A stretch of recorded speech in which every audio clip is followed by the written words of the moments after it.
Good afternoon. I call the special meeting of Ames City Council for February 3rd to order. Good afternoon, Council, staff. Good afternoon. So we kick off our budget review, and I'll turn it over to Corey. Okay. Well, thank you, Mayor, members of the council. Appreciate you taking the time as we introduce our proposed budget for fiscal year 23-24. Now, I must confess, this is the most discouraged I've been since I've been city manager and preparing the budget for next year. When we began developing this budget, we did so under a cloud of uncertainty. As you know, numerous bills have been inserted at the state level that could negatively impact the amount of revenue we're able to collect to help finance our budget. And I'll go over that with you. It seems like, in listening to the state legislature, they're concerned about next year projections of assessed valuations increasing substantially. And then mayors and councils throughout the state will keep the rate the same and therefore collect an immense amount of additional tax revenue. Now, as you know, the mayor and council here in Ames never played that game, right? What we do as a staff, we first look at how much money we'll need, and we're talking about property taxes now, in the general fund, how much money we need to continue to provide the same quality of service our citizens expect. And we know we have to do it at the least possible cost. So we focus on that number. Now, what happens is, if the assessed value goes up, we're able to reduce the rate to generate that number we're looking for. If, in fact, on the other hand, the assessed value that's projected for next year doesn't grow that much or it goes down, then we have to increase the rate. But our goal always is only to collect the amount of money we've determined to be a reasonable amount to continue the level of services to our customers. And in fact, research that Brian did for me recently, out of the last 10 years, the city councils have actually, 6 out of those years, have reduced the property tax rate. And in one other year, it was remained flat. So I think there's a little misunderstanding at the state level how I know for sure this city council has done and will continue to do. Now, in this year, you'll see the budget, actually, our increase in our assessed valuation is pretty nominal. You'll see it's 2.6% about, which is not very much. So we do have to increase the levy somewhat. But I'll show you what's affecting the budget most of all are the known impacts of recent action by the state legislature. So it affects our revenue side. With that lost revenue, we were going to have to increase the rate to generate money to replace it. So put this in perspective. Think about the general fund now. I'm talking about the property taxes, not the utilities. All right.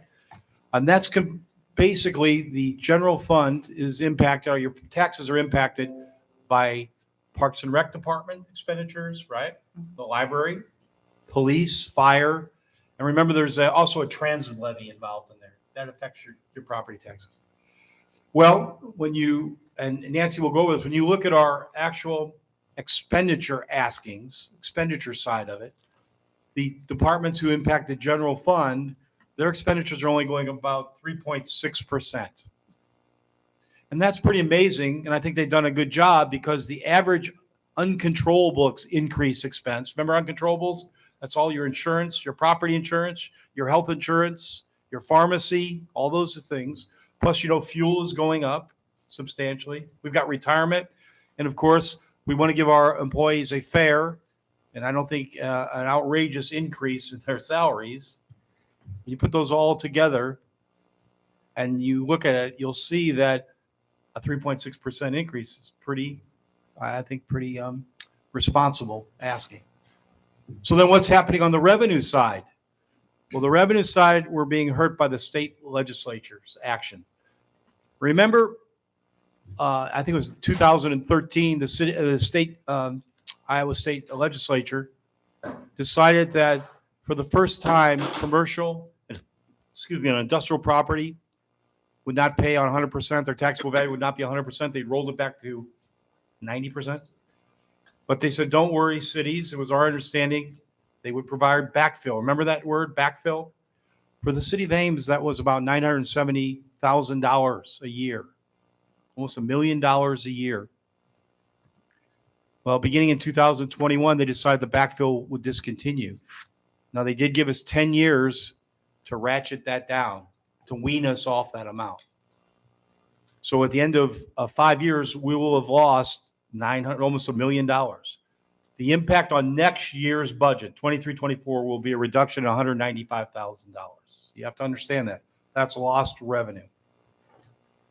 A second thing that occurred in the area of multifamily uses or buildings, the state legislature decided that they were going to move those, basically apartments that were paying at 90%. Remember, they roll back 90%.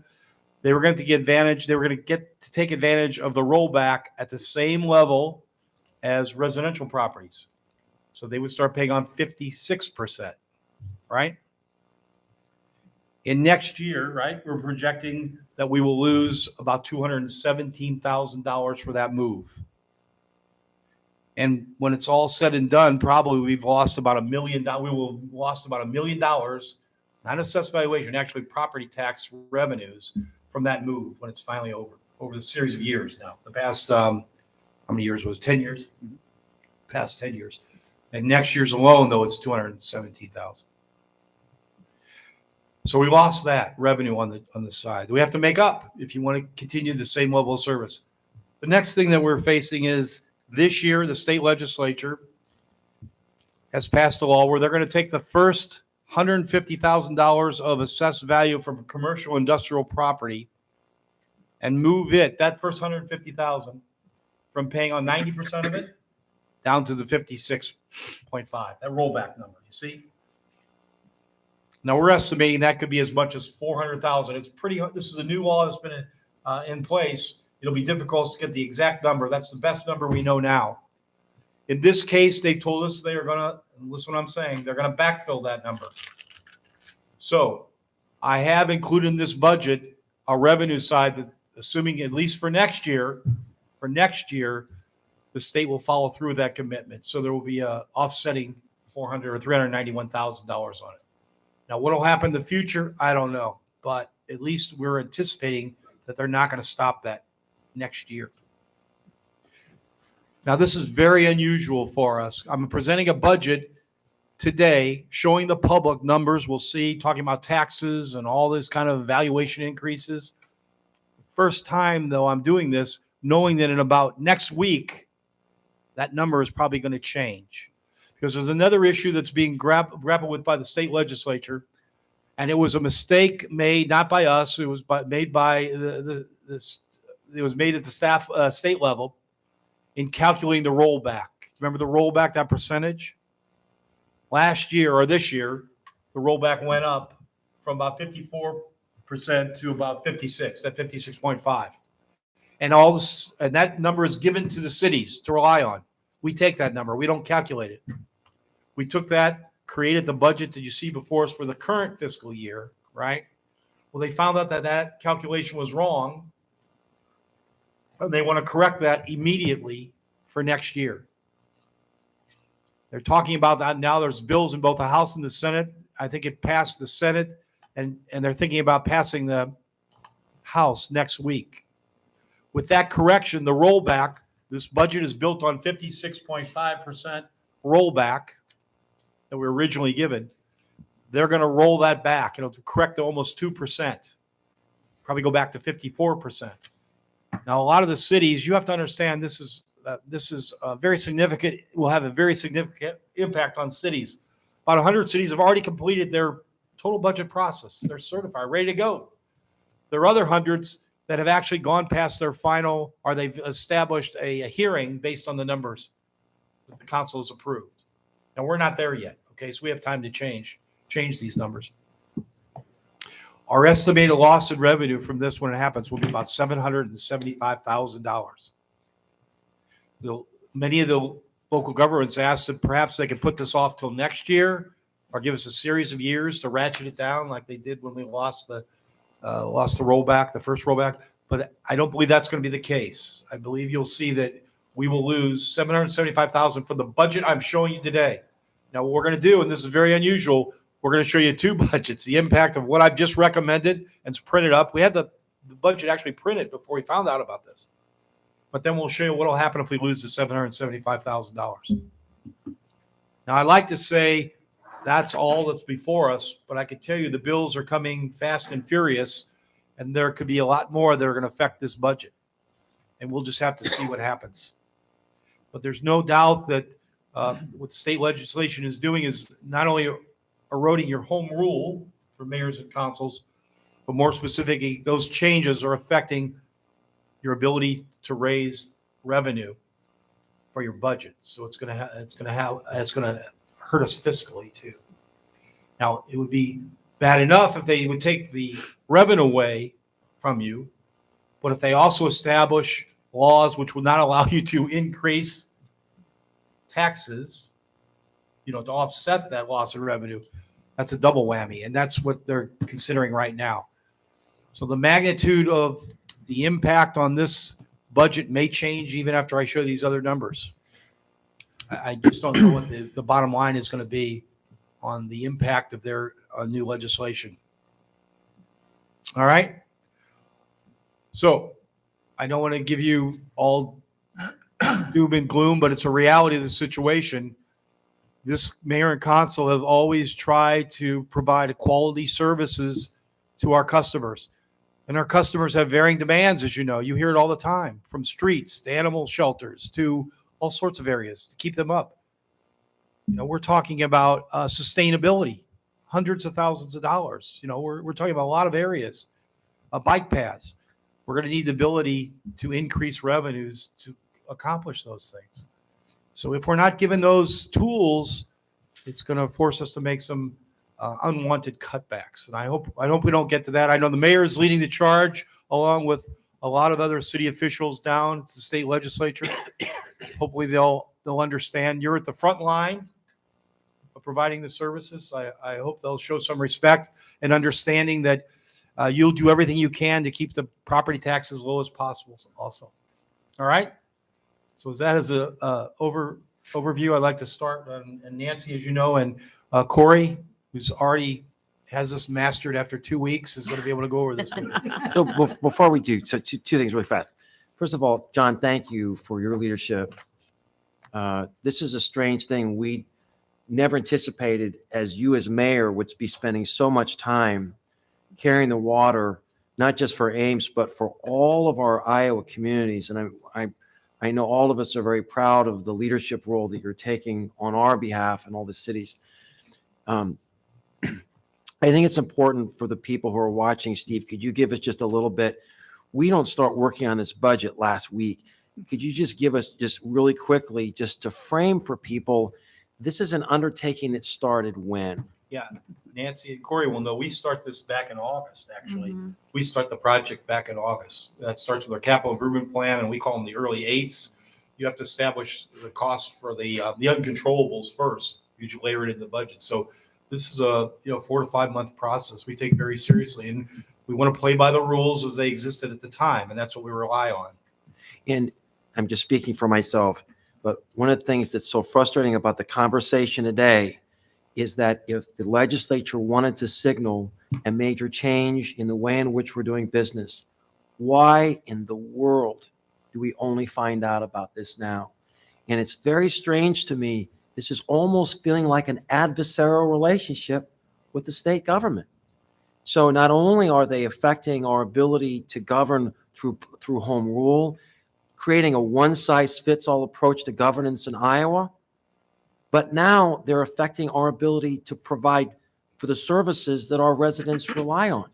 So if they want to take on paying for police and fire, then we should just shift all of that, and all of our police and fire will become employees of the state. But don't expect us to not make any cuts in services if they won't play by the rules in terms of how we pay for this. This is a very strange situation. So I don't want to take more time on that, but this is just one council member's just absolute frustration with our legislature. This didn't have to be this way. We could have done this differently. They could have signaled this 4 or 5 months ago and given cities all over the state an opportunity to prepare proactively.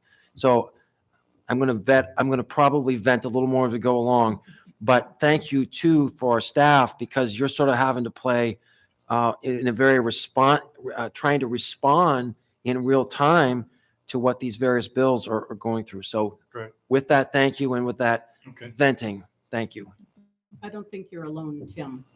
I think that's a shared group of sentiments, and thank you for articulating that.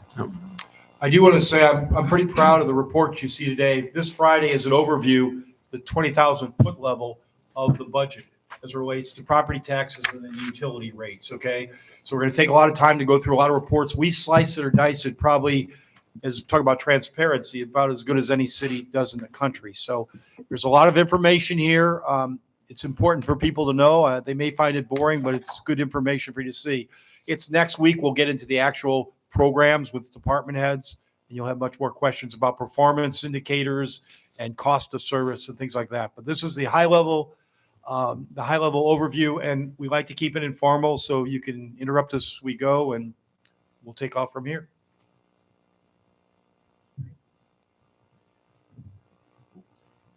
Lost it already. Technology. So, of course. Sorry about that. Did Bill leave us? Oh. Bill?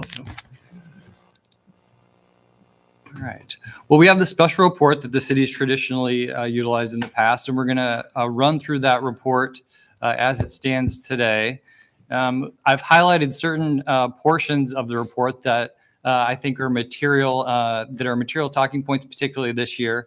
But feel free to stop and ask questions if you see something that you don't think makes sense, or you'd like a little bit further explanation. So the first slide we have today is just a very basic slide. A lot of citizens believe that the city is the only entity that collects property taxes. In fact, there's several other entities, including the school district, the county, and then our local community college here. So really the school represents about 46% of the total property tax collection. The city's about 32%. The county makes about 20%. And then in addition to DMAC, there's another few levies, small levies, city assessors included in that make up the remainder.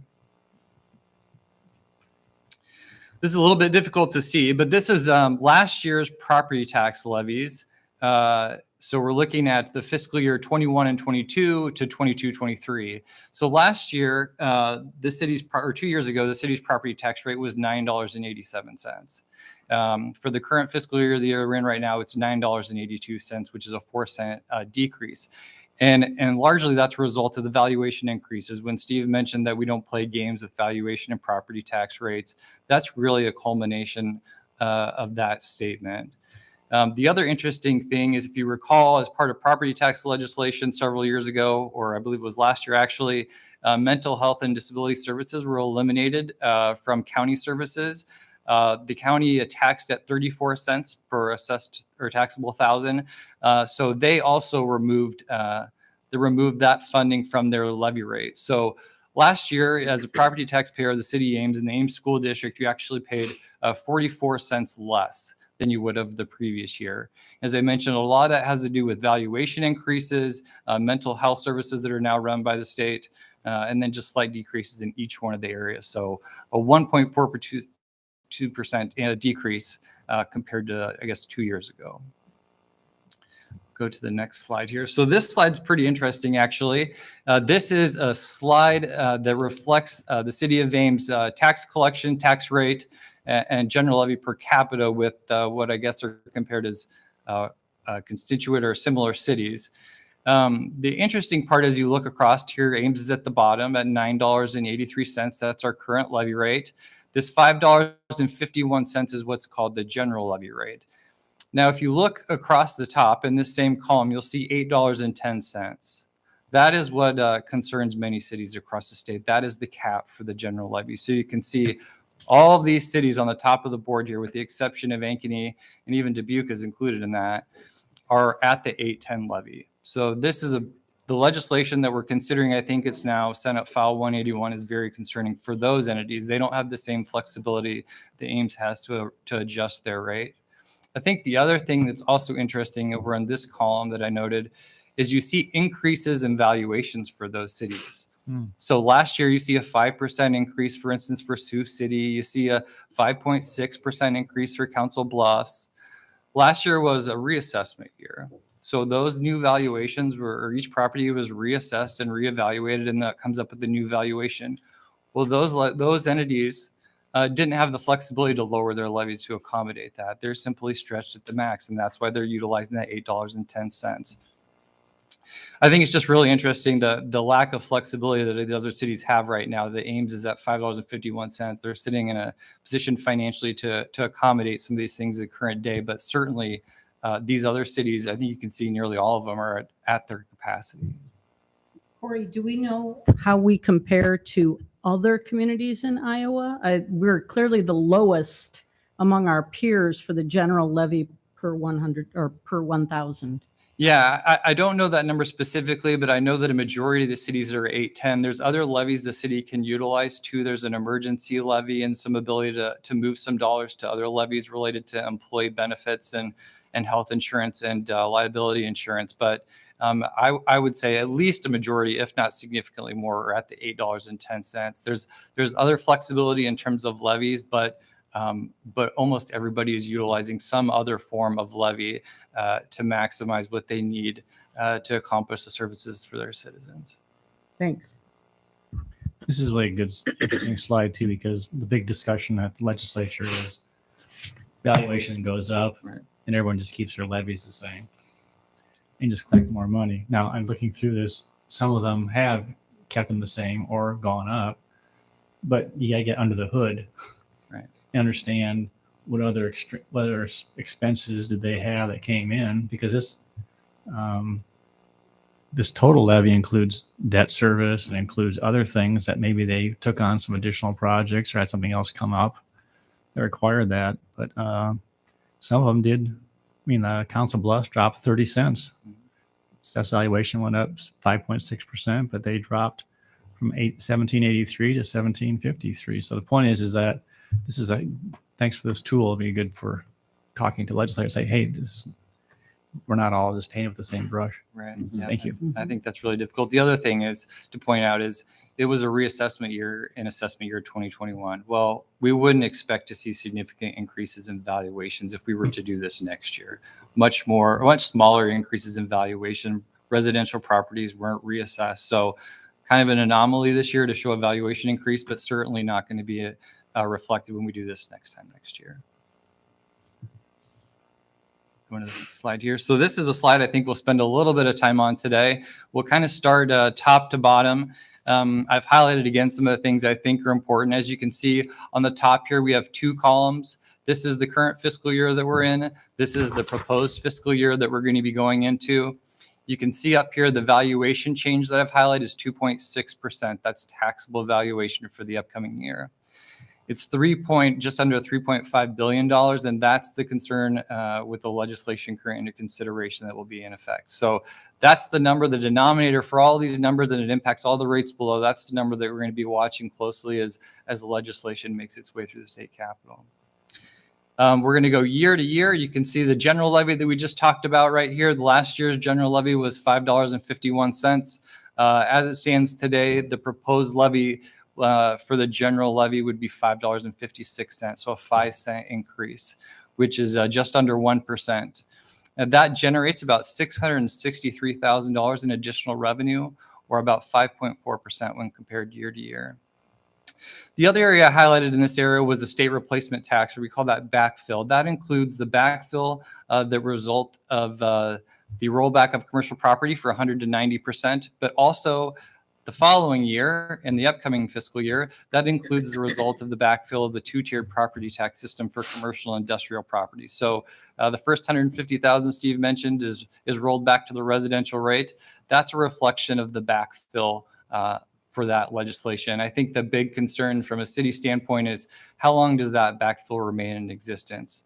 I think that the State Legislative Service Agency said that there's enough backfill and standing appropriation to last through FY 2029.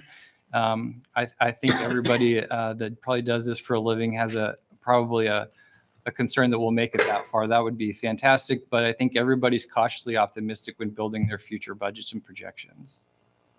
The next slide or next column we have down here is employee benefits. That's what we use to fund our police and fire retirements. Good news this year was there was a 1% decrease in the contribution rate for employers for MFPRSI.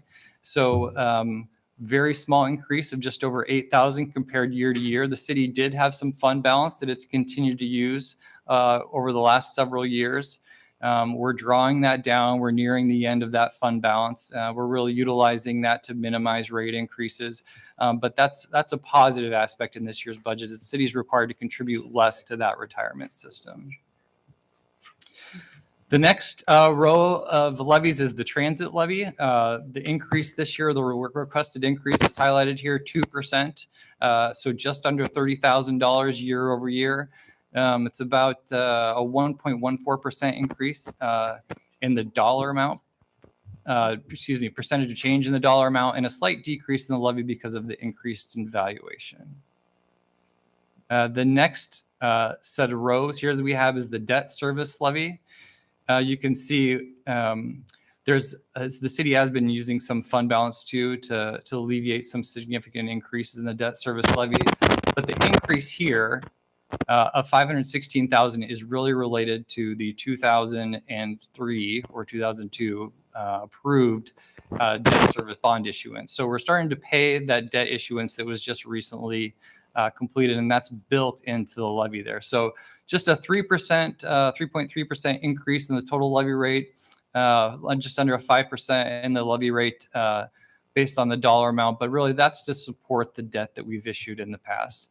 Obviously, debt rolls off and debt comes on, so that number changes, but it's really based on the sizing and the schedule associated with our debt. So the city's goal is always, I think, to try and keep that as level as possible, and that's what we're striving to do in the future as well. So Corey, we know the general levy is capped at 810 Yeah. statutorily. Yeah. Can you just review, we don't put all of the employee benefits that we could into that levy. We actually pay for some of that out of our general levy, correct? And Correct. also, I'm just so proud of the fact that we have these enterprise funds and we save for vehicles. We pay cash for vehicles. I'm not asking for an answer right now, but I'm just curious if the legislature really puts us in a vice lock. How much more can be shifted if we need to give us some upside. I think that's what some cities are already are doing, and they're actually putting everything they can on other levies, and they're still at 810. So that's one of the conversations we're having at the State House. Also, is trying to make that point. But I just think that Ames residents need to be proud of what and how this is being done. But also, what are some safety valves as council has to start making decisions? Not necessarily just this year, but in the years ahead, and as you're helping lead, and Steve's helping lead, and Nancy's helping lead this whole conversation. Yeah, I think it really depends on the vehicle that the State House is utilizing to limit property tax collections. I think there's a number of things that have been discussed so far. I think one of them is limiting levy rates. Certainly a possibility. The other one's limiting valuation, and I think there's been some discussion about that. And then it's even been there's been discussion about limiting total collection. If it's a limit of total collection, there's not a whole lot we can do to shift expenses around. There's not a material difference. If it's a limit on assessment valuations, if there's a limit on levy rates, we can certainly strategize to come up with some way to continue to serve our constituents. But really, I think there's been a variety of discussions about how that's limited at the State House, and I think the city's in a good position financially to. Should they select one or the other besides total collection to continue to provide services and have some flexibility. But if it's simply on total tax collection, that will really be a challenge for the city going forward. My concern on this a little bit is that it becomes a game of whack-a-mole. Yeah, exactly. So we move expense lines around. They look at that and they say, well, we'll fix that. And it just lends itself to creative budgeting. And far better to have everything in a very streamlined and straightforward fashion. So I think your point's well taken, John. I'm just worried that we're going to end up with some, every council is going to have to figure out where do we move it this year. Let me point out one other thing. Corey, you didn't mention local option tax. Could you put your cursor up there? You bet. You put it on next year if you would. So I want the citizens to know that with our local option sales tax, 60% of the receipts go to property tax reduction. Here's how we do it. You see that $6.1 million in there? That is 60% of our projected local option sales tax receipts. We put first in there. And the impact is it's worth about $1.77. You see that? So without that, your general fund levy would be higher than that. The reason I'm bringing that up is there is talk at the state legislature about changing the whole distribution of local option sales tax. That would be detrimental to us if they take some of that away from us. It would cause our property tax to even have to go up further if you're not going to make any cuts, if you're going to keep the same level of service. And remember, not only does the local option tax pay 60% to reduce property taxes, but we help pay for human service agencies in the arts. We do some small capital improvements in parks and recreation and the library and some other areas. Our bike paths improvements substantially are there.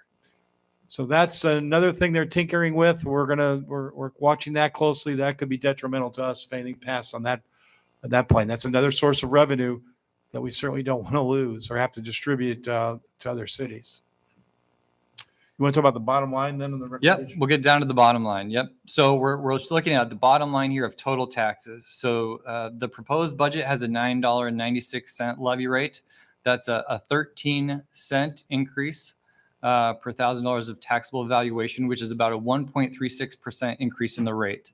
The total additional tax asking for the proposed fiscal year, upcoming fiscal year, is just over $1.2 million or 3.62%. So I want you to focus on that $1.2 million. You'll see it'll all tie back to that. That's the incremental amount we say we need to provide the same level of service.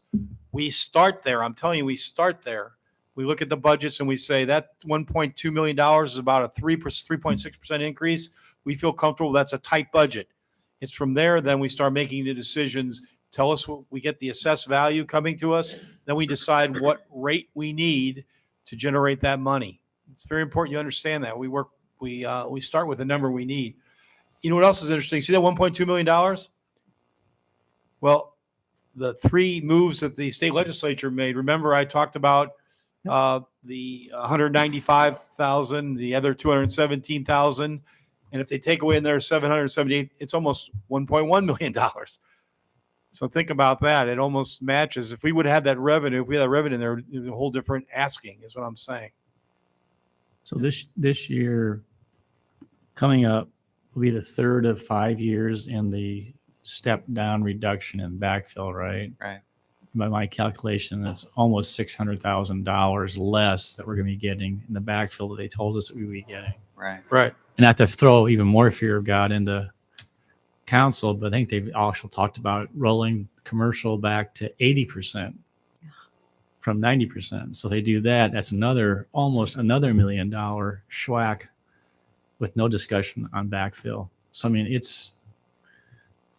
if someone asks me now what keeps you up at night, I have a long story to tell them. But the point is that really, and we are talking to legislators and trying to get some people's ears to say how much it's affecting our, and then when our levy rate has to go up, then they blame us for raising our levy rate, but it's because we have less income in order to pay this. Right. Or like Tim said, they may pass some kind of ordinance or a law that says we can't increase our rates. Right. They block us from offsetting that.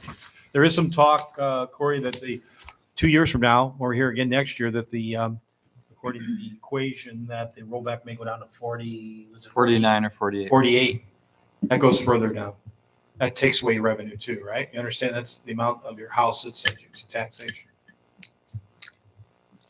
All right, everybody understand the bottom line? Now we're going to show you a different one later. The impact that doesn't have the $775,000 out that we're pretty sure is going to be passed next week. We'll show you the difference, the more likely budget that we'll have to bring back to you. And this is a slide that shows, as we had mentioned, the impact of the legislation. So the $1.2 million was that additional tax asking that Steve just pointed out on the bottom line. And the mayor mentioned, and Steve mentioned, the $195,000 of a backfill that we're losing. So that we knew about. The multifamily, that's a little bit more recent. That's 217,000 for a total impact just on this 1 year budget, just not cumulative, just year to year, is about $412,000. Well, the interesting thing when you look at the rate is, had we not lost that revenue, the next set of numbers shows this is our proposed rate off that previously $9.96. The state legislative impact of this $412 is about 11 cents. So really, had we not lost that revenue, the proposed budget that we have here today would have been a 2-cent increase or 0.15% increase. So, that really does kind of reflect, I think, when you start taking away revenue, it's got to be made up somewhere. And I think the city has historically done a good job of identifying the required revenue, but when it's being eliminated, it certainly has a more significant impact on the budgets. That's a good graph. Everybody understand that? And again, that does not yet show the 775,000 revenue out. When we put this together, we didn't know that. We only found out about a week or two ago. So not to be the bearer of bad news again, but the next slide shows this is actually Senate Study Bill 1056. It's actually Senate File 181 now that it's approved. So this is the city's total residential assessed valuation at just over $4 billion. And you can see the rollback. So here's the rollback for the proposed year as it currently stands is 56.5% year, which generates $2.38 million of taxable valuation. SF 181 now at 54.65% generates just over $2.3 billion. So the total impact of that legislation is about $775,000. And I guess if passed, the proposed levy rate for this upcoming fiscal year's budget would be just under $10.19. And Corey, can you just remind anyone who's watching what that number compares to in our projection, our current projection? Sure. So I think we're projecting $9.96 right now. So I believe it was a 22 or 23 cent increase per thousand. Instead of 13, it's 13 plus the 22. Yeah. You'll see that 23. Yep. 23, excuse me, combined is what it's going to be. Yep. So that's a really good question. So what we've done here is we've taken that loss of valuation. I've highlighted it up at the top. This is our new taxable valuation up here, minus the $77 million that we'll lose, which you can see the big impact is it's a 0.3% increase in taxable valuation. So that's the impact of that new legislation. And this, as we mentioned on the previous slide, it's hard to see now, but the new tax rate would be the $10.19, which is a 36-cent increase. You'll notice over here, I think it's pretty important that the dollar amount we're requesting remains the same. That's whether you're on the previous slide or this slide, that's the dollar amount that we're requesting, and that's 3.62 remains the same. So the city is able to adjust its levy rate to accommodate some of those changes, but that's where other cities would traditionally have a little bit of heartburn with the considered legislation. But that adjustment to our levy rate is, from my perspective as someone who's been on council almost 10 years, a historic leap in the levy rate. Mm-hmm. And I think residents need to understand that we are not typically in the business of raising the levy rate, and more often we're lowering the levy rate, and this is being possibly forced upon us by the state legislature. Yeah, and I should say, I'm saying the city can accommodate it, but I think the big fear is you incrementally move towards that cap. And in 5 or 6 years down the road, we've hit that cap and there's no more flexibility. So hate to say that it's accommodated, but the city's done a good job financially of managing its condition. But I think as you start moving towards that cap, that's when some of those budget games that you mentioned regarding valuation and levy rates start to come into play. We would have had challenges even without the legislature, just because of the economic environment, the inflationary period we're in. So we're getting this in sort of two different directions. The double whammy. Yeah. Great. This is just a very basic slide that shows helps to show a visual representation of the levy rate. This green slide, I'll scroll down a little bit. That's the general levy rate. You can see the orangish yellow slide or yellow section is the debt. You can see it's been pretty consistent for the city over the last 5 years. So that's a very good sign that the city's been managing its financial condition well. What you don't like to see that you'll see sometimes is big increases in the debt or big increases in an employee benefit levy. That's when things get a little bit concerning. So this is a very good slide to show that say we've been managing our levy rate consistently for the last 5 years. This is the taxable valuation that the city has seen over the last 10 years. As you can see, there's our 2.61% as it stands today that is included in this budget. This would go down to 0.3%. You can see, oddly enough, that assessment years kind of vary in this column, but really this is an interesting graph to show how valuations impact the city budget, but the city's been able to maintain the levy rate pretty consistently. So just kind of another visual representation of the things we've been talking about. Corey, just out of curiosity, be interesting to see a chart like the previous chart. If that chart, it just goes from FY19 to 20, it'd be interesting to see that Sure. to correlate with Right. the 14-15, just to illustrate how our levy rate has essentially, as valuations have gone up, our levy rate has correspondingly Yeah, and I don't been reduced in order to illustrate. The point is that we're not just basically taking advantage of increased valuation to get more revenue. We're actually reducing it. So that's a good point, and actually something that so this actually represents that. So I just did that exact concept over the last 10 years. Okay. So we were going to get to this one, but I think this is a good point to bring this up. So you can see the years of valuation increases. What page are you on? This is page, 27. Okay, thank you.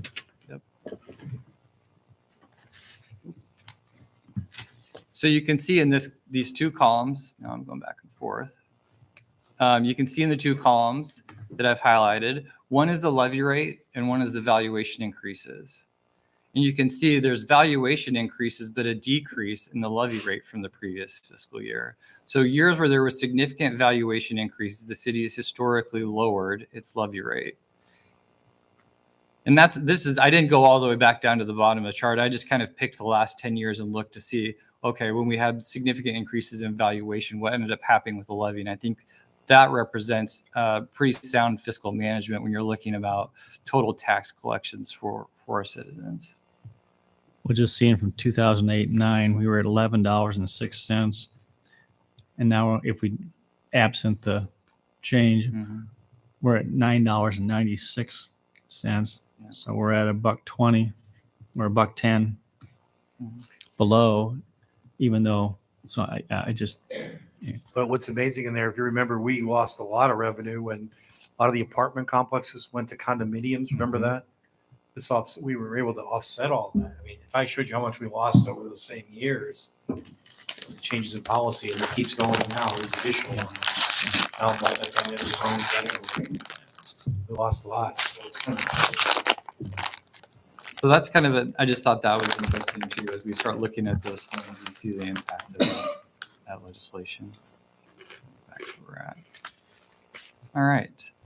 Back to valuation. So what this slide represent is actual changes in valuation year to year. So that 2.6% that was on the previous slide represents the total taxable valuation increase.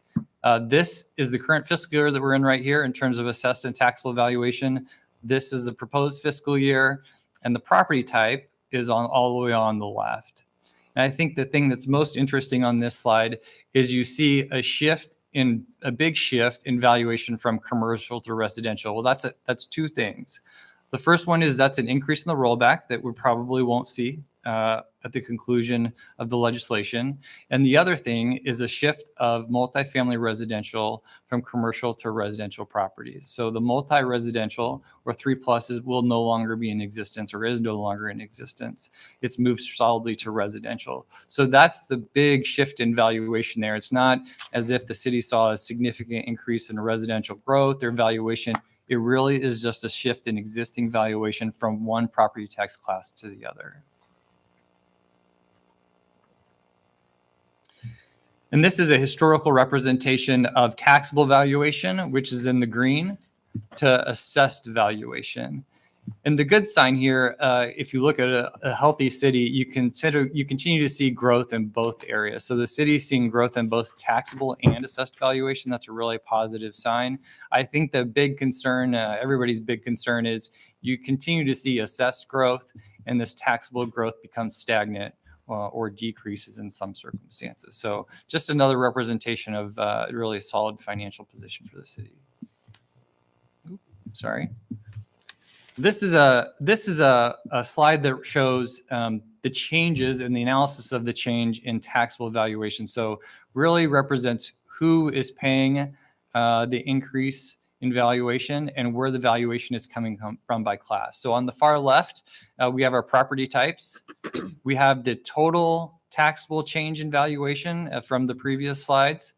And the next few columns, we'll run through here. This column right here says new change due to new property improvements. So that's new construction, people remodeling their homes, new commercial businesses. That's basically just new homes and new industry in the area. That represents 1.34% of the 2.61% increase in valuation.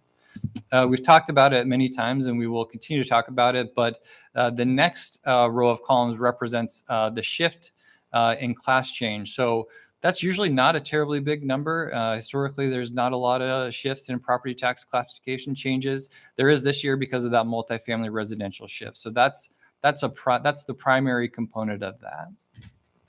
Next year, we'll see it will be a reassessment year. So this column, the next column, change due to valuation of existing, that's changed to properties that exist currently.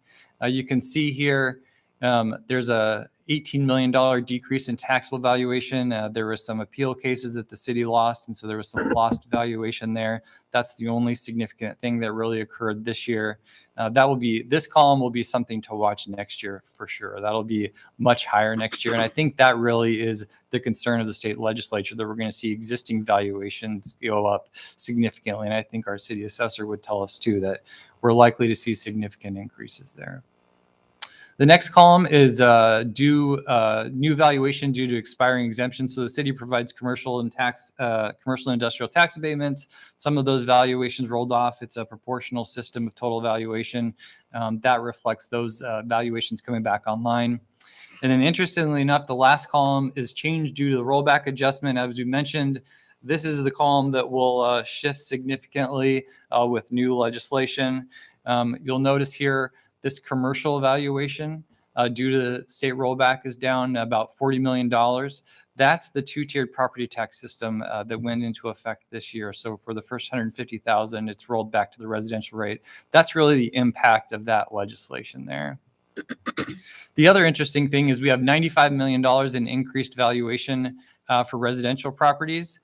That's largely a result of the rollback. The interesting thing on that slide is that would have been about $22 million higher because the multifamily classification is now rolled into that, had that legislation not been enacted. So would have been higher, but multifamily is being rolled back from, I think, 63 3/4 to the 56% of the residential rate. So that's really would have been a little bit higher result of the rollback. So a little bit misrepresented there, but still notable there.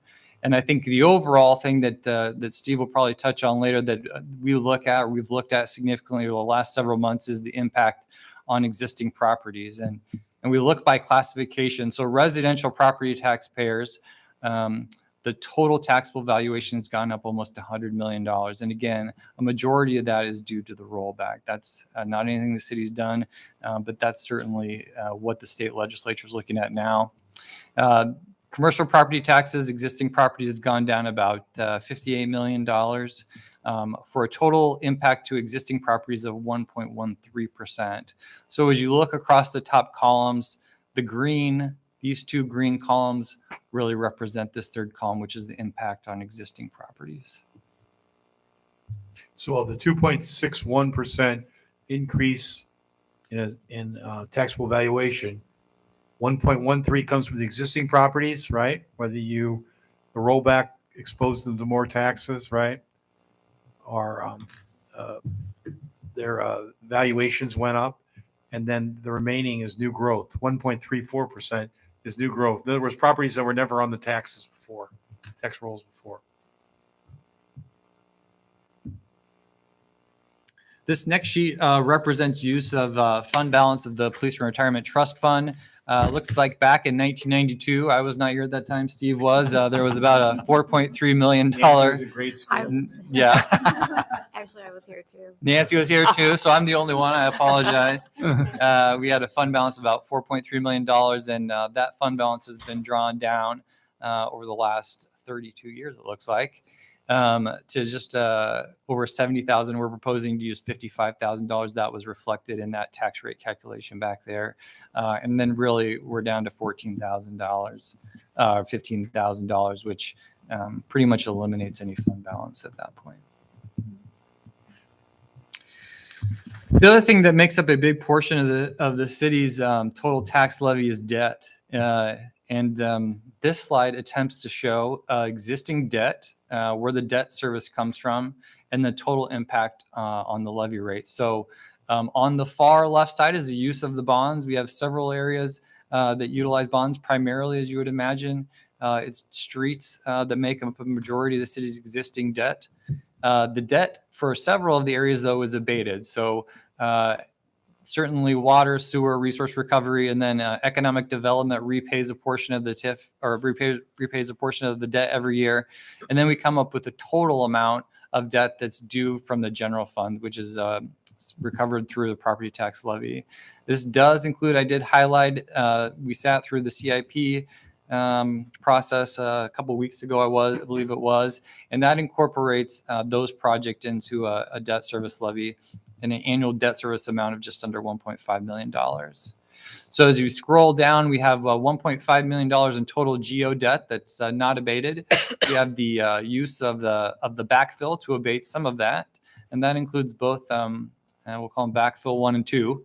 And then we also have the use of fund balance for a total annual debt service being serviced by the general obligation debt service levy of just over $11.1 million. And that represents a $3.17 or 18-cent tax rate for that levy. I would emphasize this is general obligation debt, not, you'll see water or sewer, but that's not, those aren't revenue bonds. These are all general obligation debt bonds. General bonds. So the 317 is part of the 996. Yep.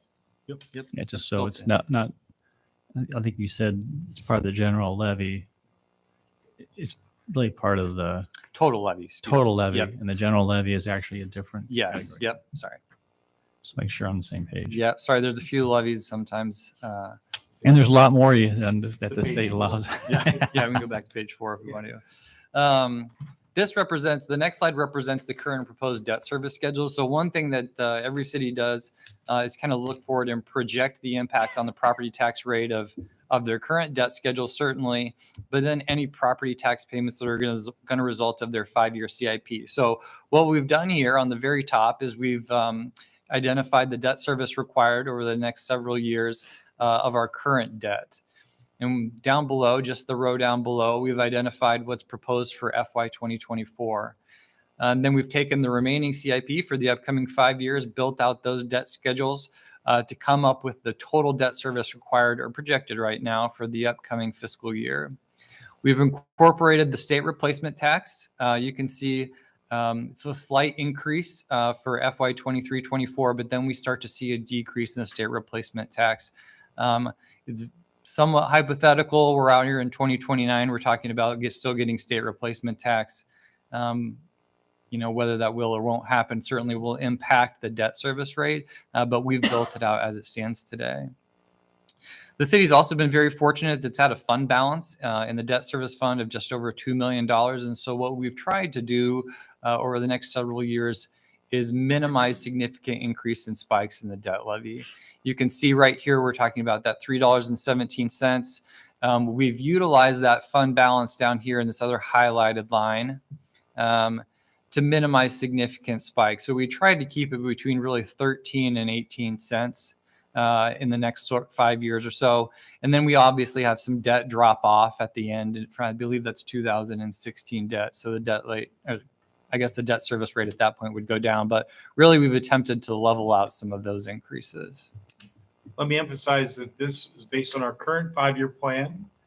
We have had discussions about relocating fire station number 2, building a 4th fire station to accommodate our land use policy plan growth, right? Our comprehensive plan growth.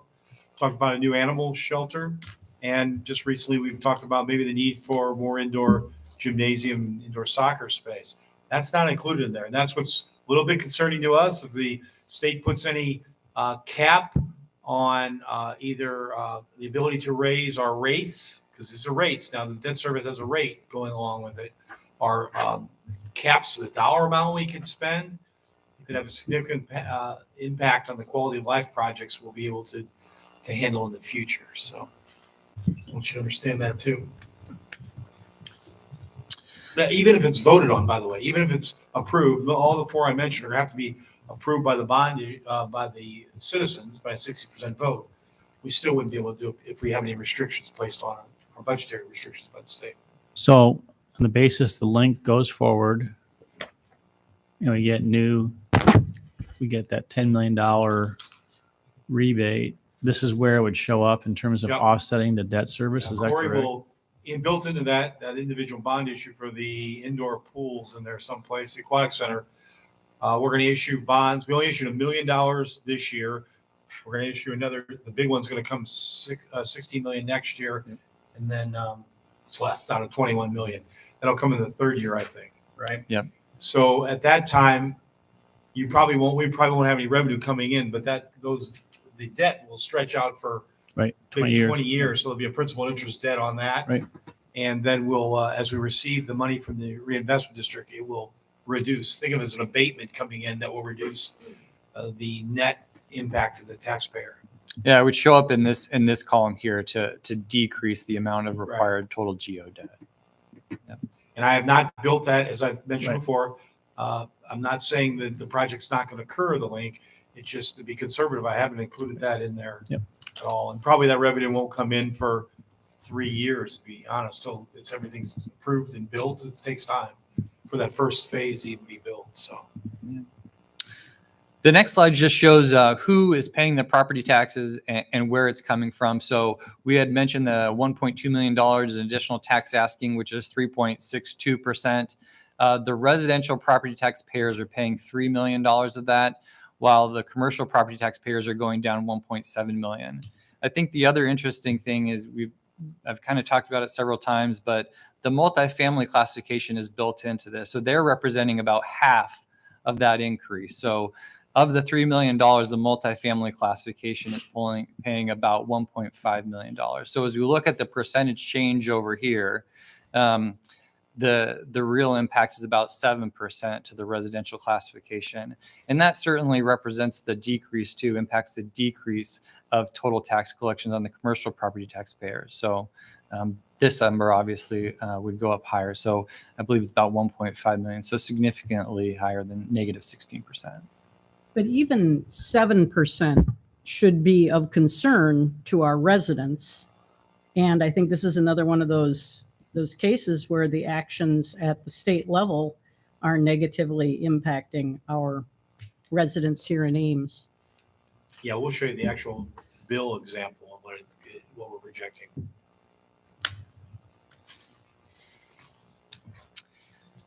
So this slide really represents the change in dollar based on the change. So what we have here, we had that in that last slide, a total change in by classification. So the residential property tax we're paying $3 million, commercial was paying $1.7 million left. About $216,000 in residential property was a result of new construction or new valuation. About $208,000 of that was for commercial. The net change on existing property I've highlighted here, again, that's primarily a shift in that multifamily classification. So that's a big impact on that. And then of course, this $400,000, that's really what we're seeing as a decrease result of the 2-tiered system. That's a new change to the rollback for us. And that's what the state's saying that they're going to backfill for us. That's what we're calling, I guess, backfill number 2. Yeah. Corey calls Well, we got to call it something at this point. So it probably won't last very long, but it. that's the Don't say that. result. I'm sorry. Where's that at, Corey? So the $397,000, that's what we've calculated at this point that we're going to get in backfill. Yeah. And then, of course, we have the impact of the rate adjustment, that 13 cents that we're proposing with a total impact by classification on residential property taxpayers on existing properties of $2.8 million. Again, that builds into the multifamily classification, so the impact is significantly less than that.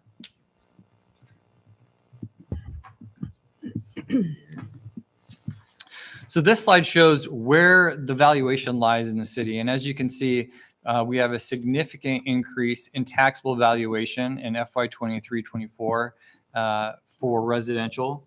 And again, can't say it enough, this is the big shift in multifamily from commercial to residential. So had that been removed, total residential property valuations would have made up about 67%. So that's the big impact this year. But otherwise, it's the shift in the residential rollback that's increasing the percentage of valuation in this classification. Do you have any idea how much taxable value FY 23-24 is multifamily? Just out of curiosity. If you don't, that's fine. We can. Well, it was rolled back to 63%, and there's about $300 million in assessed valuation. So certainly could do that calculation, but not off the top of my head, unfortunately. So You're good, but not that good. I'm usually prepared, but not that prepared, I guess. So how's that? That's okay. So the next slide is what Steve was talking about, is the sample tax calculation. We'll do this, I think, 3 different times and show you the impact. So the top shows the 2023 tax levy in the first column here, and it shows the next column over is what we're proposing as the 2024 tax levy. That's the 13-cent increase, or 1.3%. This calculation is done by classification. So we're not taking into consideration the changing valuation of existing property. So we're not saying that there's a revaluation of property. This is just straight across the board if a property is valued at $100,000 year to year. You can see the line below is the rollback adjustment. So last year was at 54%. We're at 56.5% for a total taxable valuation of just over $54,000 compared to $56,500. So the city's tax collection for residential properties last year at this valuation would have been $532, and we're proposing a $31 increase, to $562. That's a 5.78% increase. What's interesting about this slide is, commercial industrial properties were taxed about 90%. Well, what I've done here is tried to take into account the impact of the 2-tiered property tax system. It's a little difficult because we don't know how it's going to impact each individual property. It's really based on their total valuation. So this is really an average of the impact on commercial property. And you can see the impact on industrial properties much lower, just simply because they have higher valuations and there's fewer number of properties. So that's the difference in those, and those will continue to change as we add commercial properties or industrial properties, or lose them, or they change their valuation. So you can see kind of similar to the residential class, it's a $23.70 decrease for commercial property taxpayers, 2.7% decrease, and a $5.68 decrease for industrial properties. But again, those are only $100,000 valuations. The next slide represents kind of the same thing as the previous slide, but takes into account the change on existing properties. So we're saying here's the impact of revaluation here on this first line for residential properties, and then we're taking the rollback as it stands today to come up with a total city tax of $563 when taking that into account. And that'd be a $31.56 increase for residential properties, just under 6%, or 5.93. A $40 decrease for commercial properties, 4.5% decrease. And then again, industrial is much smaller, giving the tax situation of those entities at $3.84 increase, or 4.3%. So I think we've talked about kind of the general impact on those type of property taxpayers. Now we're going to talk about the impact after what we anticipate will occur in the next couple weeks is the impact of Senate File 181, or the removal of the increase in the rollback for residential property. So as we've talked about, we're at 580 or 983 right now. That will bump up to 1019. I think we've talked about that. That's the 36-cent increase, or 3.6% increase in the levy rate. What it does is it shifts this number from 56, remember, to 54.6%. So $25 instead of the, I can't remember what it was at this point, but $35 or whatever. So it's a 4.81% increase instead of the 5.93. So that's really what that does, is reduce the total contribution from residential property taxpayers in comparison to commercial property taxpayers. You can see, as you would expect, commercial, the deduction in commercial property taxpayers' contribution to the total tax collection goes up a little bit compared to the previous slide, but generally it's a shifting of property tax liabilities from residential property taxpayers to commercial property taxpayers. Any questions on that? Is this So- probably what it's going to look like? People are hearing rumors and legislatures just their hair's on fire because of the 20-some% increase in valuation. It's going to be next year that's going to show up on the 100% valuation number, correct? That's right. Yep. The thing that I think probably isn't being considered or talked about enough is there's a rollback that Steve mentioned before, that's going to go down to 48%. So we're not going to see a 56% rollback next year and a 20% increase in valuation because it's capped at 3%. So there's some math that will have to take place, and it's going to impact each city differently based on their valuations. But for cities that don't see significant increases in assessments, that 48% rollback is huge. certainly going to impact their budget significantly. Because it's not customized per city. It's basically it's Statewide. universal across all, and it's going to really hit the smaller communities where there's just not a whole lot of increase in valuation. Right. Yeah. So that's one thing to be on the lookout for next year, but both those things will impact this calculation, and it will be impossible to say how it's going to impact each city. You're saying that without this, what they're doing at the state, if we had our druthers, our tax levy would be at 996. Mm-hmm. But if the state does what they'll do, then it bumps up to that 1019. Yeah. Yep. Exactly. Yep. And I think when we did the budget issues, I think the mayor asked me if I thought they would do anything for the coming fiscal year, and I said they don't do that. So I feel like I cursed myself a little bit first meeting in, so I apologize. I won't do that again. So it's the difference between going up 13 cents, which you see now on the budget, going up 36 total. 23 more cents. Yeah. 23 more cents, we'll be up to, And they're not done. they're not done. That's right. Yeah. I think there's a number of things under consideration that certainly would impact us, and local option sales tax, TIF, and property tax collection, I think are at the See, Tim, the forefront. whack-a-mole might be, they've taken a lot of action in the past to help the commercial and industrial. But that puts the burden, you showed the percentage, the burden that shifts to residential. So now they're going to say, well, we got to do something to take care of the residential. There's no way you're going to put it back on the commercial and industrial again. So you're going to have to do something to control our expenditure, to cap our expenditures or something. That's what's really scary. In a growing community that has expenditure, well, even with inflation, just to keep our existing level of service, it's going to be hard. But think about people who are growing with more parks, more streets, all those kind of things. Fire More station. facilities, an indoor swimming pool. It's going to be very difficult, people, to maintain quality of life for all the cities of Iowa that we expect to attract people to. The next slide shows a summary of tax asking for 23-24. I'm going to turn that over to Nancy to kind of run through these next couple slides. Sure. So every year we like to look and see, if you want to just scroll down, Corey, I think we've shown this number before. The total of extra amount we need is the 1.217 million. And so what did that make up? What made up that number? And, why did we need that much more? And the bulk of it, where we really look in more detail, is the general levy. So as you can see, revenues changed slightly, but the largest thing is in the general fund most of the time is personal services. And you can see that was by far the largest increase that we had in the budget.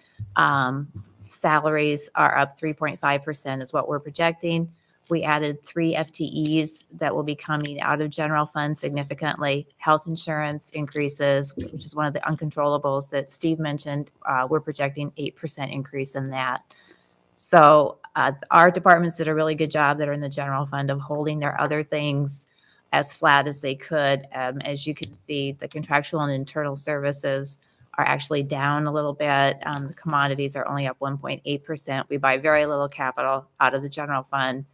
And the other expenditures are really only up because of that transfer of the hotel motel tax, which is higher this year. So there's a offsetting revenue increase up in the top that offsets by that same amount.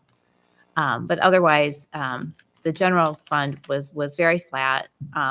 Its total change in expenses is 3.7, but I think if we look at the operating expenses, when we look at the general fund, I think for it was only 3.4.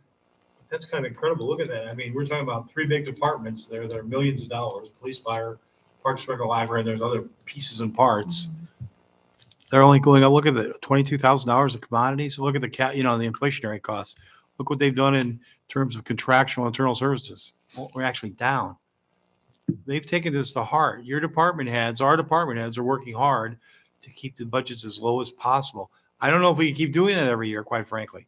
I mean, we need to look at the salary, which I don't think the average salary of 3.5% is unreasonable, and all the benefits that rolls up on top of it. It's going to be hard if there's a cap placed on us. The state says you can only increase your taxes by 3% or 4%. You have nothing else to do in terms of new services at all. And one of the other things just to mention quickly was the increase in temporary salaries. That's something, that we've had to do, especially in Parks and Recreation, to be able to hire part-time employees, especially like the lifeguards at the pool.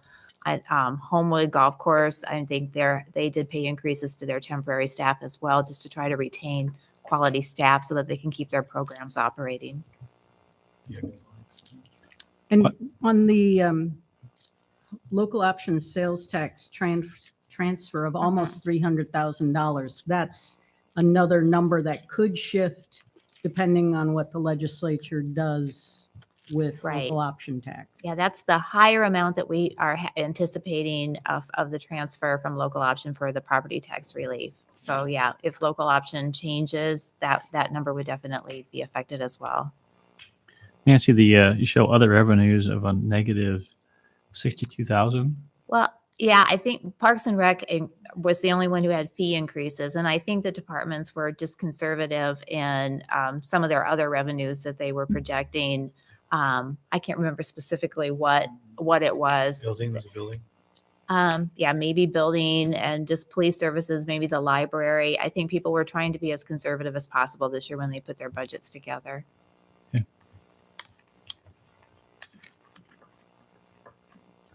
And then every year we look at where we always usually have a higher general fund balance at the end of the adjusted year, fiscal year 22-23, because of savings that we have largely from open positions, especially in the police and fire departments.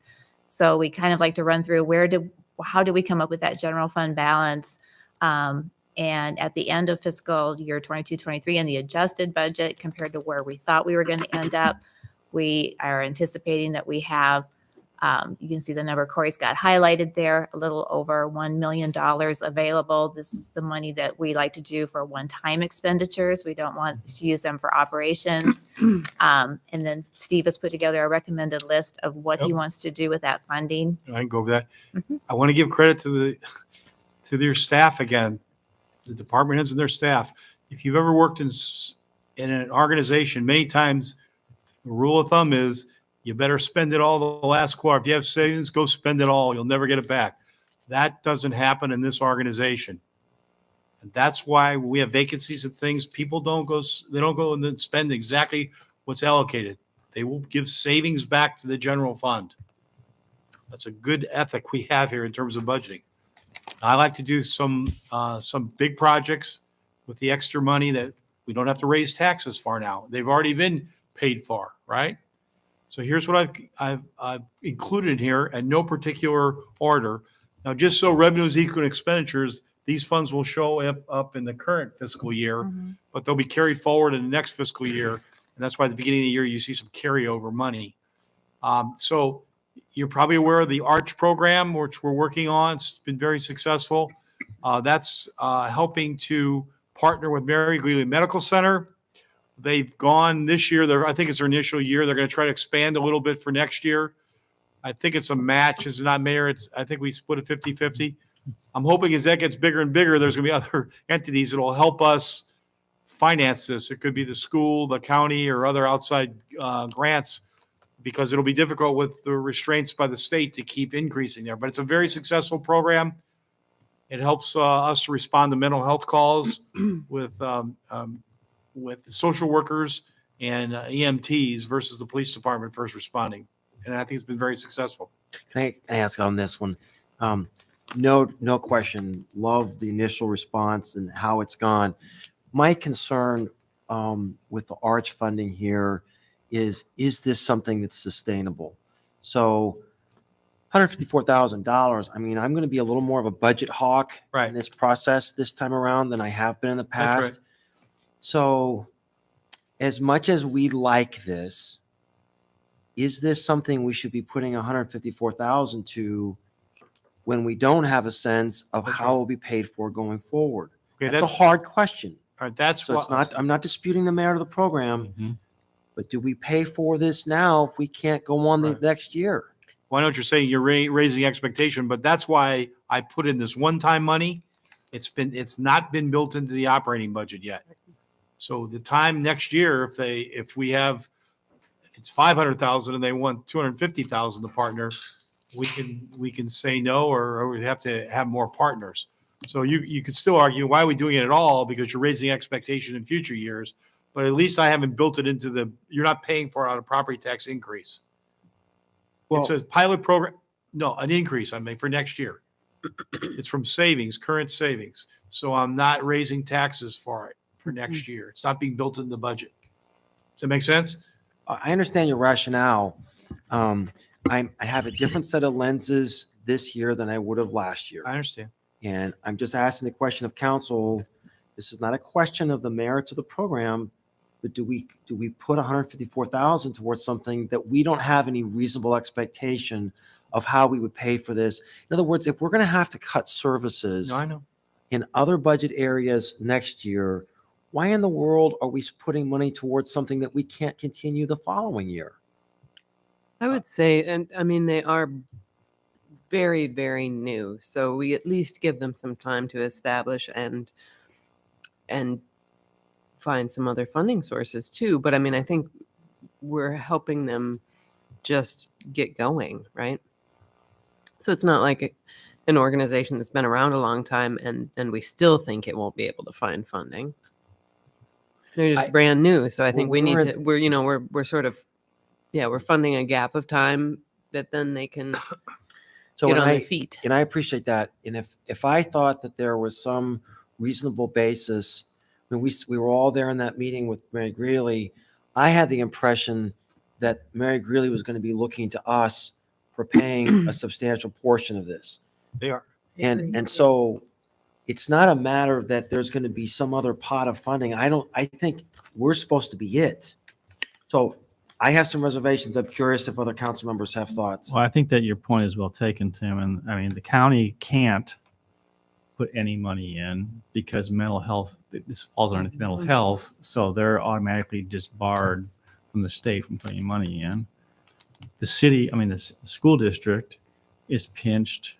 They need counselors, they need EAs, they need other things. So they're going to be really under, the gun. Maybe Iowa State could put some money, into it.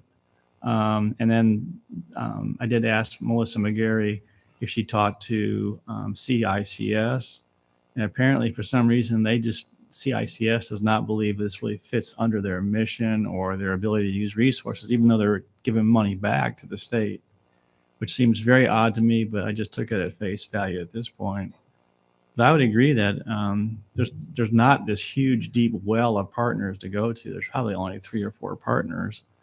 And so I would ask the same question for council priorities funds for sustainability and for other things. The point is, if we're going to be short $775,000, do we put them into some of these buckets, or does that money go back to basically keeping the levy rate at a lower, if you can take that money and transfer? I mean, I think the point is we are now at a situation where we're going to have to start looking at really hard questions going forward. And it just really hurts to say it, but that's just where we're at right now. And council's never had to do this before. In my 10 years, we've never had to look at decisions like this. Steve, I'm curious. I'm not trying to sort of surprise council with the question of whether we might do something different than this. What is our time frame for making a decision on this? I've raised the question, but I'd like to maybe get some answers back. It's my understanding that the Mary Greeley is going to try to fill the gap for the rest of this fiscal year. Right. So I think the money is, if they plan it out, will be needed July. You're only appropriating funds now. You're not making your final decision on spending those funds now by placing it in the budget. But I think they want it for July 1st, a commitment of funding for July 1st. And I think they're going to expand their program. But even the program that's budgeted for next year, the pilot, isn't a full-scale program yet. It has limited hours still. Yeah, And I agree with you, Tim. It's probably will be expanded. The costs will go up. And that's why I keep emphasizing for us to split this in the future as it keeps going up. I hope there's other partners that will reduce our obligation, because it'll be tough to keep doing that. You know, we're going to maybe be in a position we have to decide we're going to keep police officers or not. You know, we don't want to have to do that. So, but I can tell you it's been a very positive program. I think the police department's very happy with it. I think the quality of service is, but like you said, you could say that about a lot of things, right? And we're going to have to grapple with priorities when we are faced with cutbacks. So, well, I do think council needs to consider, do you want to go up the extra 20 some cents on the levy rate, or do we basically take some money from this and it gets shifted over? Oh, I'm all right with the levy rate. Same. So from a timing perspective, Yep. And so you answered the question about the program's needs. needs. But what about our part? Like, so if we have questions, we can come back at some point and say, we would like to not accept your recommendations on this. Sure, I would think we'd have some kind of an agreement with them. So we will, I don't know, we could probably have the administrators of the program come and give a presentation to you. We could answer questions and you can make a final decision. Again, you're just appropriating funds. We do have agreements with Mary Greeley on emergency medical services, and they help pay for some of it. So we put it in a memorandum of understanding. So I think that would another step where the council would make the final decision on that. So it's possible to wait, hear, ask questions, understand the program better, and then decide. I feel comfortable with the program. My concern is just on the funding piece. Is this sustainable? If this isn't sustainable, I don't support it. We can't just throw money at something in the short run in hopes that it will find some legs down the road. I think we need to have some sense of its viability. Funding for a pilot program, and it can be built into our operating budget in future years if we determine it to be a good fit. Well, and I think it also has implications for our policing. And so to me, I don't just see this as a standalone line item. I see it as, are we reducing the need for other services, and therefore we're investing in this, and maybe somewhere in our other services, we are opening potential to shift our commitments or reduce our commitments. So other items up here, like, well, the carpeting and paint for City Hall, I don't see that, but I know we haven't updated that in 30 years since it was built. So that's what I'm looking at with Arch. I think it connects to other things that we are funding, and that there is potential, but we don't know what that potential is to possibly reduce or shift funding in other lines. Yeah, I don't think this is an opportunity for us to just shift money out of police. That didn't come out in that I didn't say presentation. that, did I? What No. you- I did not say that, Tim. No, So she's don't- saying it might open up savings, not that it's shifting money But out. I didn't hear that there would be a dollar for dollar shift in savings from the police. Well, I think there's a much bigger question, a lot more involved. Chief Huff needs to be part and parcel of it as well, too. I just think that right now we're in I think your point is duly noted. I have, I think I'll be talking to Melissa explain to her the situation and just say that this is not a foregone conclusion, that this is going to, be ongoing. We want to see it become, successful, but as hard as it is to bring these up, I think it's appropriate to bring them up because I think we're going to have some really, if the legislature continues the way it is, and in conversations with some people that have been down there for a long time, they have never seen like this before. Never. They are serious. They're working hard at it, and basically got a tiger by the tail, so to speak, down there. So I think to Rachel's point, I think Rachel raised a good point. If this is something we feel strongly about as a council, then we should have that conversation and prioritize it. For sure. My concern is just and I'm not trying to beat this horse, but the way in which we're doing this is without the consideration of how it fits in with our other priorities. So I think I've made my point on this. Let's continue on, but I'd like to have more information about that for me to support it. Well, I think it's also hard to, we have the pilot program going on until we really get some more outcome information. I don't think we even know, not saying we won't want to continue with it, but we're going to want more data before we even determine, and we can't really get that unless we continue it for another year. And this is actually going to be, right now they're doing 40 hours a week of 2 people. I believe they're going to 60 hours, a week for 2 people. They're going to expand it enough to get, they're trying to cover, they're not doing 24/7. They're trying to, between Chief Huff and the dispatcher's office and also Mary Veely, they're trying to find when the most calls are coming in and trying to tailor. I know it's going to vary from week to week, but the point is try and capture where they can get the most calls as well too. I think it's very meritorious for this next year, but the point is that as has been with sometimes with asset organizations, they assume that once you get it, you're going to keep on getting it. I'll let them know that this is on the basis council approves it. It's not to be assumed that this is going to be an ongoing funding at this point in time. Not saying it won't, but we need more, like you said, we need more data and some history. And they're doing that. They're getting data. All right. The next item has the soccer pitch. I went back and looked at our minutes. We talked about this as one of the additional amenities in our park system. And there was consensus by the city council. The one thing we forgot to do is make a motion to set aside money for the soccer pitch. We've been moving ahead like it's part of our program, Parks and Rec's program. And I put the $150,000 in there, which we should have done last year for the soccer pitch. Right now, they're planning on that to be over by Lloyd Kurtz Park. Remember, we're going to spread out a lot of the amenities to different parts of the community. The obstacle course, ninja obstacle course, will go down at Carpool.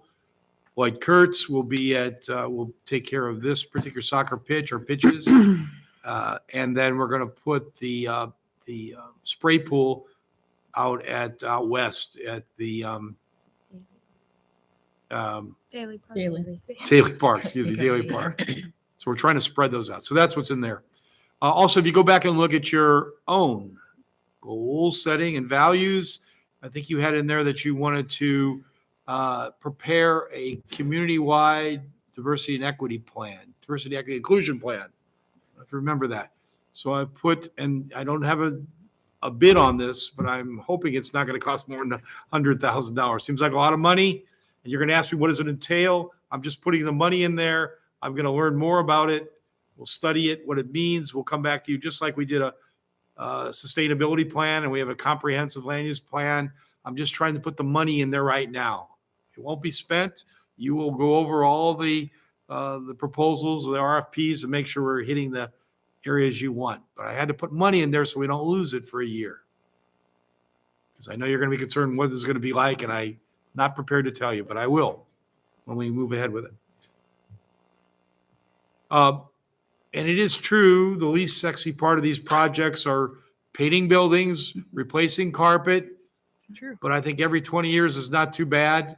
You saw that in the CIP for the library. I don't think it's extravagant that we take care of the buildings we have. Just from a pride standpoint, could be safety standpoint. It's the people's building. It's used a lot. I don't like to do it either, but it's something you've got to do when you own a house Every once in a while, you got to paint it and change the carpeting. It's very expensive now. We actually had to add money to it. This is additional money. That's not the total cost. We've added. We've actually went out, and I know the people want air conditioning in the auditorium. We've gone out at least twice, and it's come in over budget. So now with this other 100,000, we're up.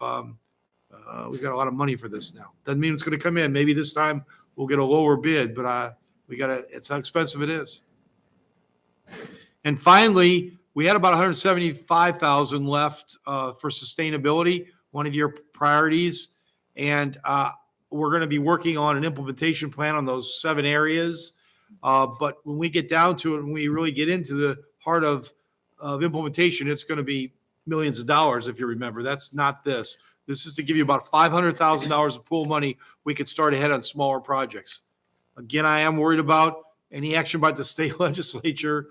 You're going to be really hamstrung to move ahead with implementation of our climate action plan. I'm telling you, if it locks us down on bond issues or net debt service increases, it's going to be a struggle. So I have scraped together money. This might let us move ahead with a pilot project. Remember, we wanted to do some rehabilitation of some houses, maybe in older parts of town, low moderate income areas. We can have a double benefit from working on that. So maybe we get started on something like that. We are looking at maybe adding solar to the roof across the street as a model of the way on our first new building at the downtown plaza across the street. So there are things like that we can move ahead with. So you didn't ask me to do it, but I thought I'd put it in there for you. Show we're serious about this. Steve, one of the things that Tim said that raised a question for me was, if we get the reduction of 770,000-ish We will get that we are anticipating, does this money have the potential to offset that? Or is this somehow trapped in our current budget and therefore not available? You can always do that, but let me warn you, and I've always guided you in this way, you can use that one-time money to replace that 700,000, but you won't have it the year after. Mm-hmm. And it may be even harder to adjust our rates then. So I would never ask you to use one-time money, because the $775,000 goes away forever. If it was just a one-time thing we have to fill and they let us pop it back up, I'd say great, but that's not going to happen. It's going away. So I would not advise you to rely on this for a one-time fix, because it's a full-time deduction. But good question. I do want to point out, you notice that number there adds up to 129,000. Nancy told you we had about 1,107,000. I do have to dip a little bit, about $21,000, $22,000 into the general fund, not from savings, what's there now, to come up with 129. It just happened to be the numbers for all those projects added up more than I had savings for. But we have a comfortable balance that I could dip another 22,000 into the balance. Okay.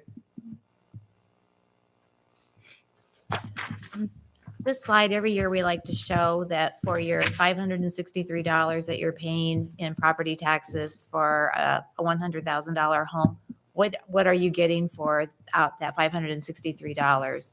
And so, as you can see, the top one, as always, is streets and traffic. That's not operations. That's the debt service for the CIP projects. Almost 100% of the operations for streets and traffic are paid through road use tax instead.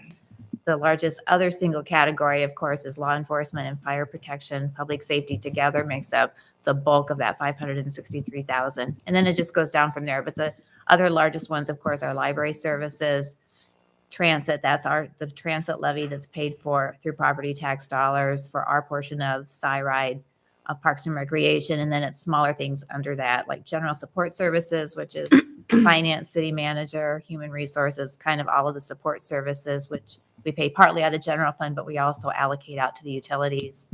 Planning, of course, resource recovery is Ames' share of the per capita that resource recovery gets from all of the participating communities. And then, of course, some of the smaller ones like animal control, the facilities, which is largely just city hall, cemetery. And then the stormwater is also pretty much just bond costs for GO bonds that we are issuing for stormwater projects.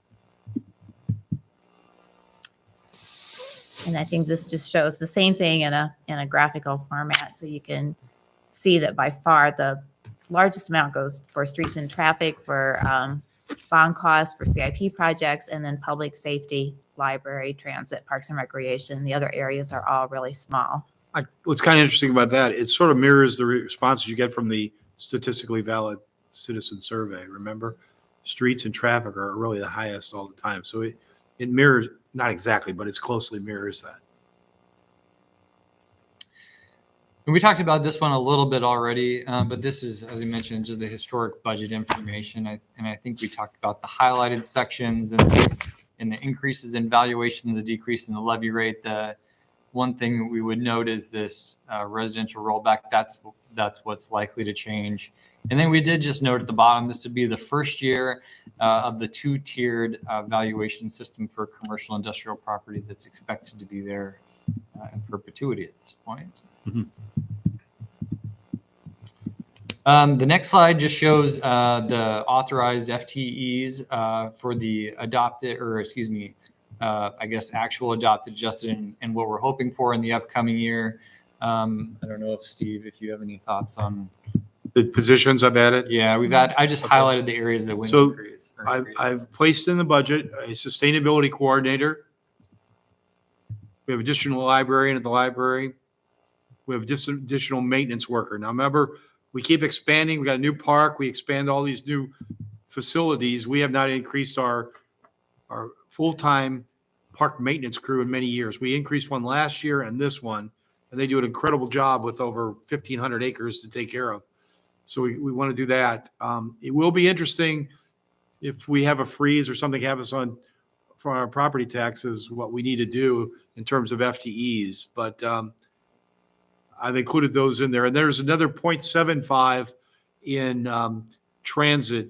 The transit board approved an increase of a support staff person, about 0.25, and another 0.5 in their technical, I forgot what it's called, technical information position. It was approved by the board. So there it is, principal clerk and the transit technology coordinator, dispatcher. So there's really, what is that, 3.75, and what else is that it? 3.75, and then there was 2.5 that has already been approved this year for expanding the library assistant position. Oh, that's right. And then Cyride We got went to permission. council on that too, so.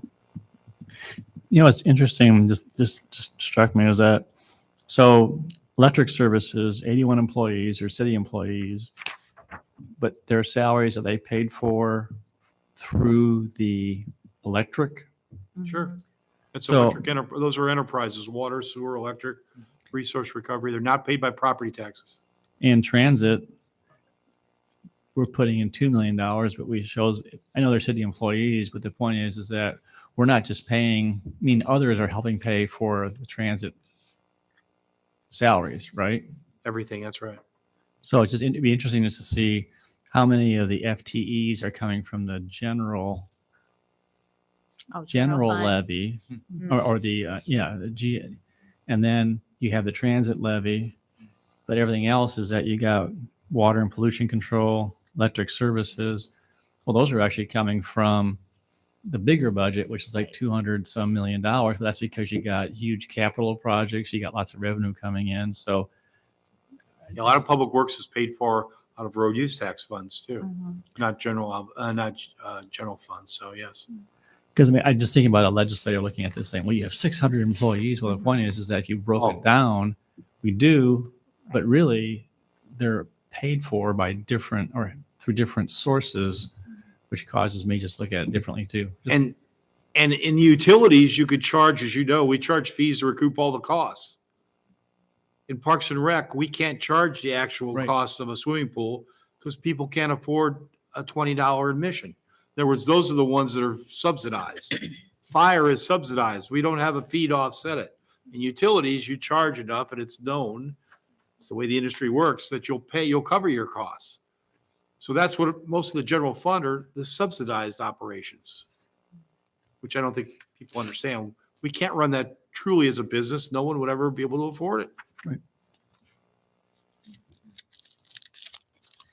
The next slide just shows the projected utility rates. I've highlighted a couple of things before we get to those. I think the city's done a nice job historically of offsetting rates. So you'll see on the slide an alternating rate schedule for increases for water and sewer. I think those are in line with what was historically presented last year. The one thing that is very interesting is we're going to enter the end of a contract for natural gas. It's concluded, I think, at the end of this year. And so certainly I think we're expecting a slight increase. About 10% if we're lucky. You know, gas prices are jumping. Yep. So we'll see an increase in our ECA, which is energy cost adjustment or energy rate adjustment, as we have it built into the code. And I don't think we know fully what that will be yet, but the way that our rate works is that's integrated over a 12-month period. So when we start paying for that, it will be 12 months from the implementation before that increase is fully realized. And that's to mitigate significant increases for the customers. So we're trying to be as transparent as possible with our customers. It'd be easy for me to say, like you do property tax, no rate increase, but your assessed value could go up, so you're going to get a bigger bill, right? Larger bill. Same thing here. I don't want to just tell you that the rates are going to be adjusted, so you think you're not going to pay more. That ECA, you see it in all utilities, not just ours. It fluctuates with the energy costs. We used to buy coal, now we buy natural gas. That will go up, and that fluctuates. So your bills will go up. There's no doubt about it.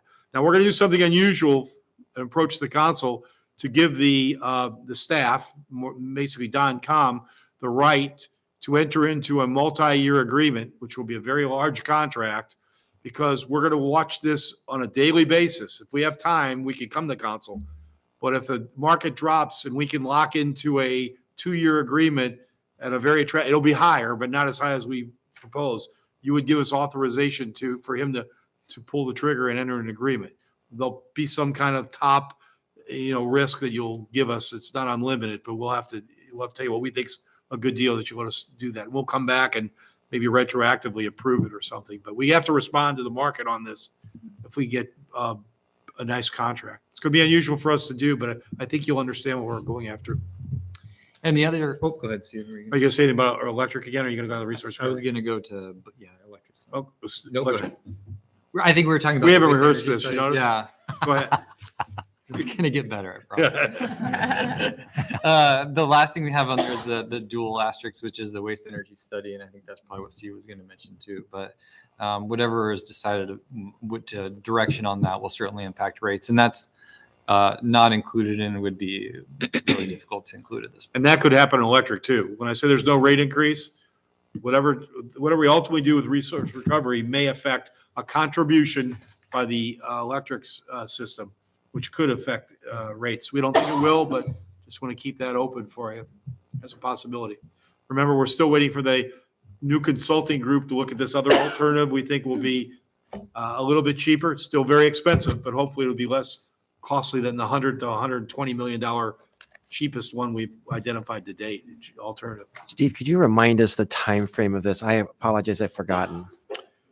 As far as this new consultant, Right. I think it was 3 to 4 months, to be honest with you, because they always take longer than we think. So I apologize then. So 3 or 4 months from when is that back in October, November? Yeah, I forgot when we approved that. Was it November? Were you here yet? I was here. I went to it, yeah. When was that? It was November, yeah. November, December, January, February. Let's just say the spring. And so April. I'm just trying to get a sense of, so we'll meet sometime in the spring and then we'll get a lot of public input, I suppose, on this. We have to bond for this? I don't know. Well, we'll have to figure the I want to do the strategy first. We may, but we'll have to come back to you if you like the direction we're going. Usually we'll hire another consultant to get us some cost estimates, at least conceptually what it's going to cost. And then you got to design it too. I mean, we're talking 3 or 4 years before you get it in place. Right. But yes, we'll have to come back to the council to see if you like this approach or you want another approach. And the reason I'm asking this is just from a budgetary perspective. We'll think about it in the spring, and then probably the earliest it would have budgetary implications is next fiscal correct. year. Mhm. Okay, I thanks. think so. Okay. We're down to just the last two slides here. I think the city has historically provided just an impact on the median residential and commercial customers. I think the one thing I wanted to point out was obviously we have a slight increase in the water bill, but also the ECA has historically been negative, so that's been providing a credit to residential customers. That's what we're talking about being possibly eliminated in the coming months with increase in natural gas costs. The total impact on the overall bill is just a 1.58% increase, so not terribly significant. And I think that's a pretty good indication that the alternating schedule for water and wastewater is working. And the last item I think I have is the median use for commercial customers. You can see increase of the water rates, that percentage we just discussed, the ECA impacting commercial customers. And then again, 0.62% increase is what we're expecting on a median bill. And I believe we've included as attachments the back of your packet there, requests for funding and also fees associated with Park and Rec. And that's how much. And I think the cemetery is also included in there as well.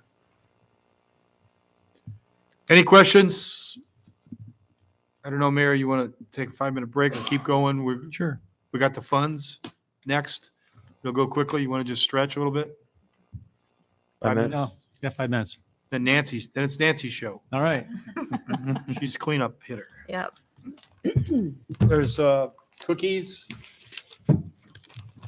No pizza or anything?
ALS.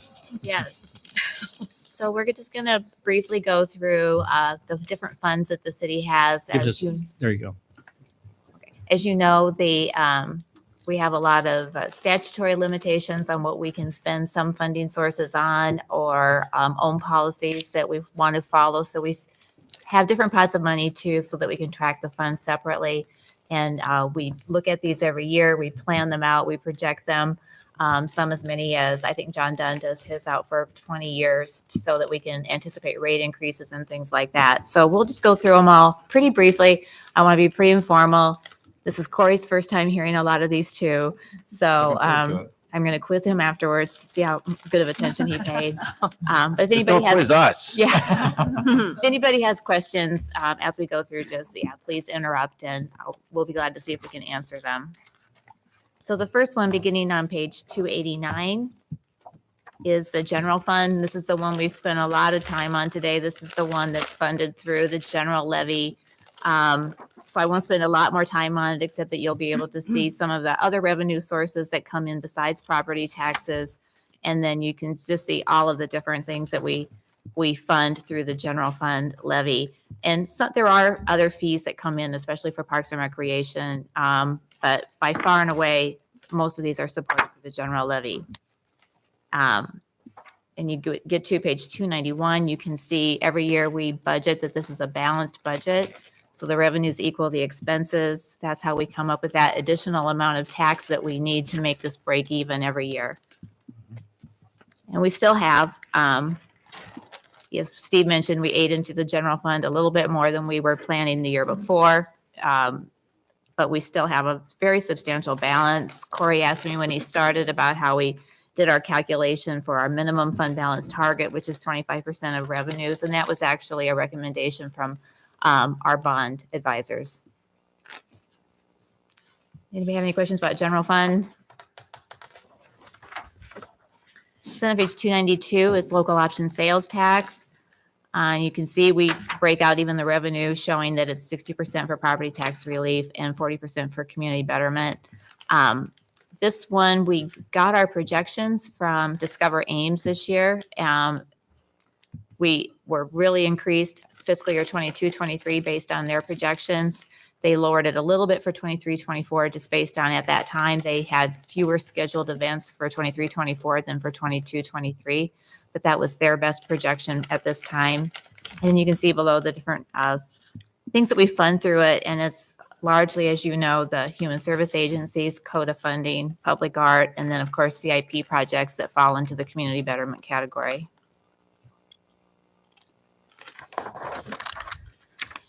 On page 294 is hotel motel tax, which we collect, and the largest portion of that is passed through to the Ames Convention and Visitors Bureau. We use it for community betterment CIP projects if it's appropriate, but we have a fairly good balance in that fund right now that we could use for projects if something came up that we wanted to use the funding for. And then on page 295 is road use tax. And as you can see from the expenses, this is what funds by far the largest extent of the Public Works Operations Department, except for the parts that are related to utilities. So it pays for administration, engineering, traffic, all of the snow and ice control, street maintenance, as well as pretty substantial portion of CIP projects as well.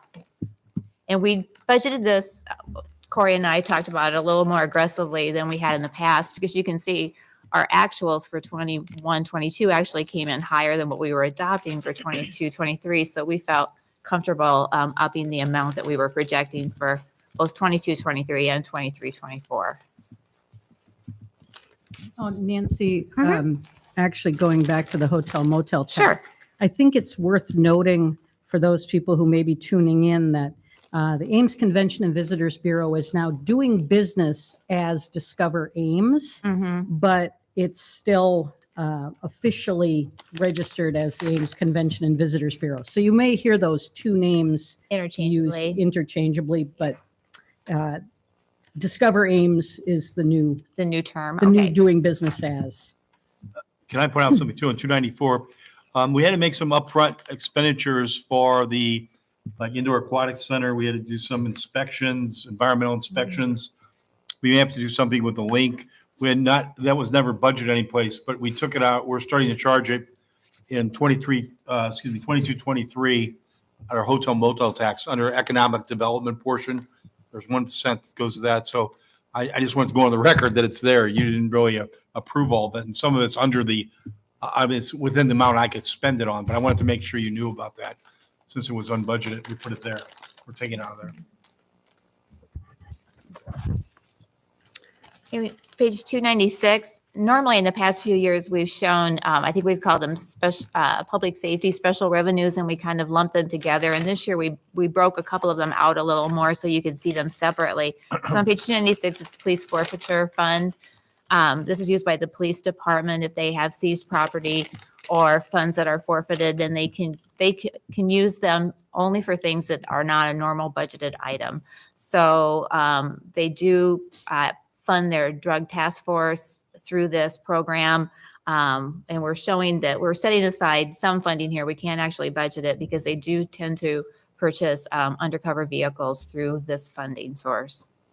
You can see where kind of what the balance is in that fund right now, but it's pretty restricted on what it can be used for.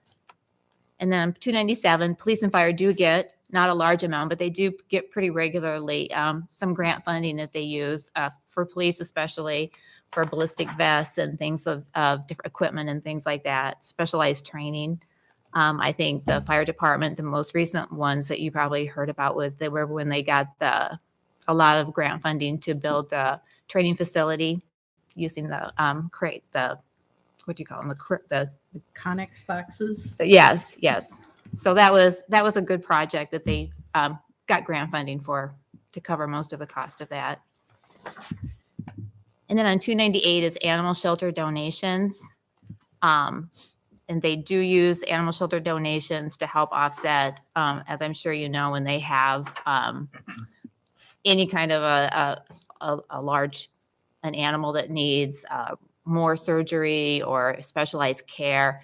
They are very good about putting it on their website and getting specialized donations to cover the cost of that. So, or if they are having, as they have recently had a couple of hoarding situations where they have a lot of cats, they've been asking for donations. And so they do use that for some of the additional food and veterinary care there. But they have also, maintained a sizable donations fund balance that they would like to use, I think, going forward for any improvements at the shelter. Then on page 299, we start on the funds that are Vanessa's. The first is the citywide housing program. This is funding that was left over from when we discontinued the countywide program, many years ago. She uses it to pay for matching funds for some of her programs or for things that CDBG funding won't cover. So sometimes she has like a little bit of salary expense here for part-time people she has come in and help, or if she does special events and things like that, those expenses would show up here. And then the next page is the Community Development Block Grant. This is her ongoing annual block grant program, which I'm sure she'll talk about in much more detail. For the last several years, a lot of the funding here has been used for the Baker subdivision project. And then on page 301 is the home program, which she'll go into detail again, explaining what she's going to be using the funding for. She's has quite a bit of substantial rollover, as you can see in the 22-23 adjusted budget, which I think will be going to build housing in the Baker subdivision. Then she has 3 funds where she got additional funding because of COVID.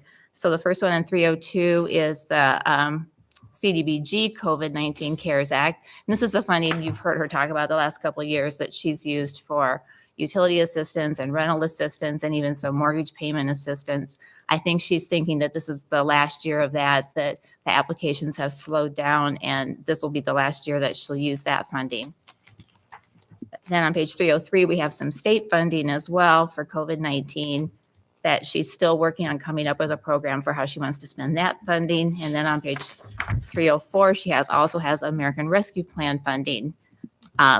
So she's come to you, I know, with her plans for how she's going to use this funding, and she'll, I'm sure, go into great more detail when she does her presentation next week.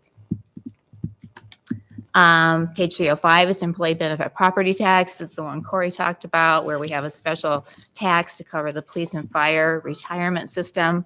We bring it in here, and then we transfer it to the general fund to help cover the cost of those benefits for the police and fire employees.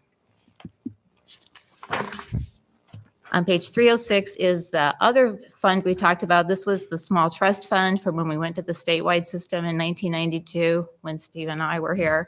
And it's slowly, we've had a long-term plan for using up that fund balance instead of using it at one time. And I think that was a really wise plan. It's been able to mitigate the years that we had large increases in police and fire retirement levies, and able to mitigate those. And now that it seems like the rates have been more steady lately, or even going down as they did this year. We're getting to the point where the fund, as you can see, we're projecting at the end of 23-24, there's only a $12,000 balance left.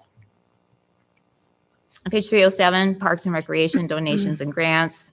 They get donations on a pretty regular basis for all kinds of different projects, especially when there's a new like neighborhood park or something going in. And so we segregate all of those and track them so that they go for the appropriate purposes for which people are pledging their donations.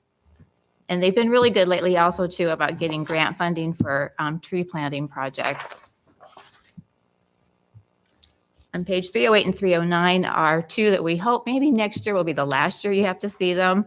The FEMA COVID-19 and FEMA derecho.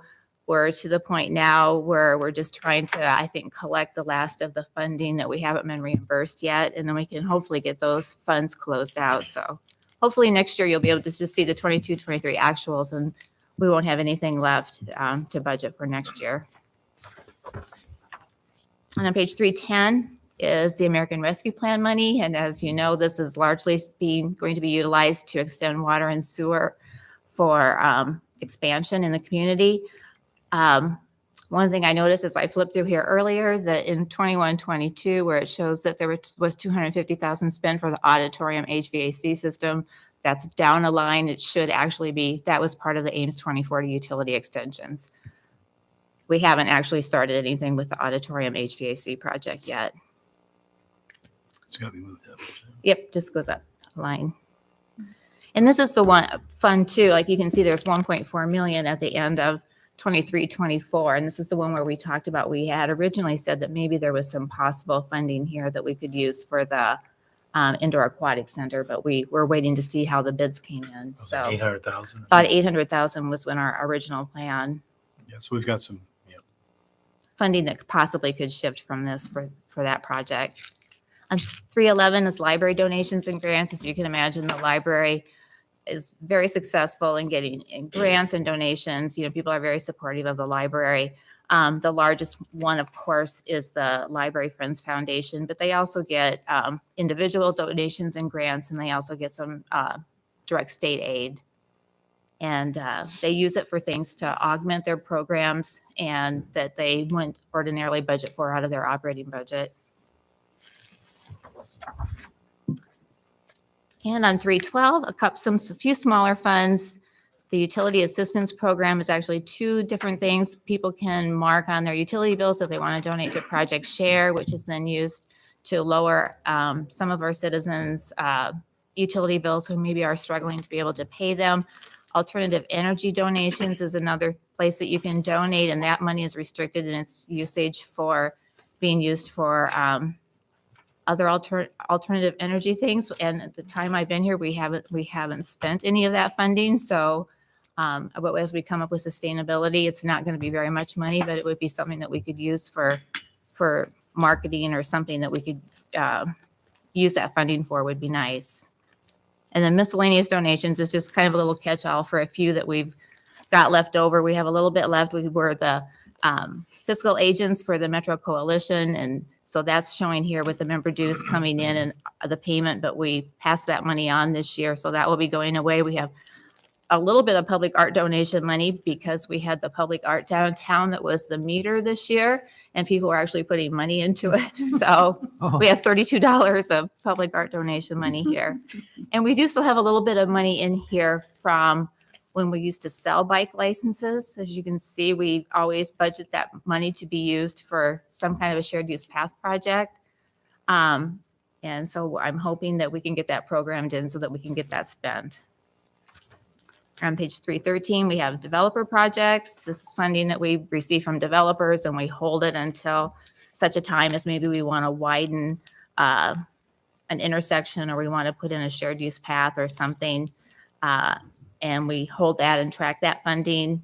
Economic development is kind of the same thing. If we've had an economic development agreement and we're getting payments back or loan repayments, that would come through this fund. The only thing really going through here right now is we had to pay back for the RISE, part of the RISE grant for the ISU Research Park, because they didn't meet their employment levels. So we're paying for half of that. We're paying our portion out of road use tax. They're paying their portion to us. And then so you can see there's a revenue coming in from ISU Research Park to match their portion of the grant payment. And 314 is the tax increment financing fund. And a lot of these, we show it as one fund, but it's really probably a total of 5 or 6 funds. We track each one of them separately. And this is where we were just bringing in the property taxes for those TIFs. And then we're paying the debt service or the economic development payments in the case of Kingland Systems and Barilla that come out of that additional revenue. And on 315 is special assessments, which as Corey said when he started, we don't use special assessments too much anymore. We have a few that are still out there. I think maybe just 2, Grand Avenue paving, and then maybe there was a sewer extension one yet that was still out there that we're still collecting assessments on. On page 318 or 316, sorry, put my glasses on, is the street construction fund. This is where we bring in any funding that's related to street projects that is not city funding or not GO bond funding. So it would be any money we receive from federal or state grants through MPO. If Iowa State University contributes something, sometimes the county will pay for a part of a project. And on page 317, is the airport construction fund. This was the fund where we always brought in funding, FAA funding and grant funding for airport projects. You can see there's nothing in 22, 23, and 23, 24 because we're actually closing this fund. One of the things we did this year was we created an enterprise fund instead for the airport. That came about partly because of the selling of the Ziegler hangar. And we wanted to be able to track that money and use it to offset operations over a time period to hold the operations level. The best way to do that was to move it out and put it in an enterprise fund, which we think is more transparent anyway. So you'll see this fund going away, but when we get to enterprise funds, you'll see the new airport ones there instead. Park development is every year we transfer $100,000 out of local option sales tax to help establish a fund so that we can use it for new parks in the community or new, additions to the park system or amenities. We also, one thing in 21-22 to note is we did have some funding that we had carried over from year to year for improvements at the municipal pool. Since the municipal pool closed, we closed that money out and transferred it to the park development fund. And 319 is Just out of curiosity, did, Pay for the land too. oh yeah, Steve wants to point out, we are paying for the land here for the new park that's going in on Ontario. And the adjusted, you see that $1 million for the adjusted? do we be able to close that deal and purchase the property? I don't know, Mark, is Mark here? Did we close that deal? He's back there. He's Mark, did we close the deal on the west? Ontario Ames Park. Acquisition? The Ontario Park. McDormand? The Ontario Park. Have we closed the land? I don't believe so. Okay. No. Pretty sure it's not been closed yet. On page 319 is the Winokur donation. This was the funding that we received several years ago from Guido Winokur, and we were holding it to do a large project. And so we're using the largest proportion of that funding for the Indoor Aquatic Center.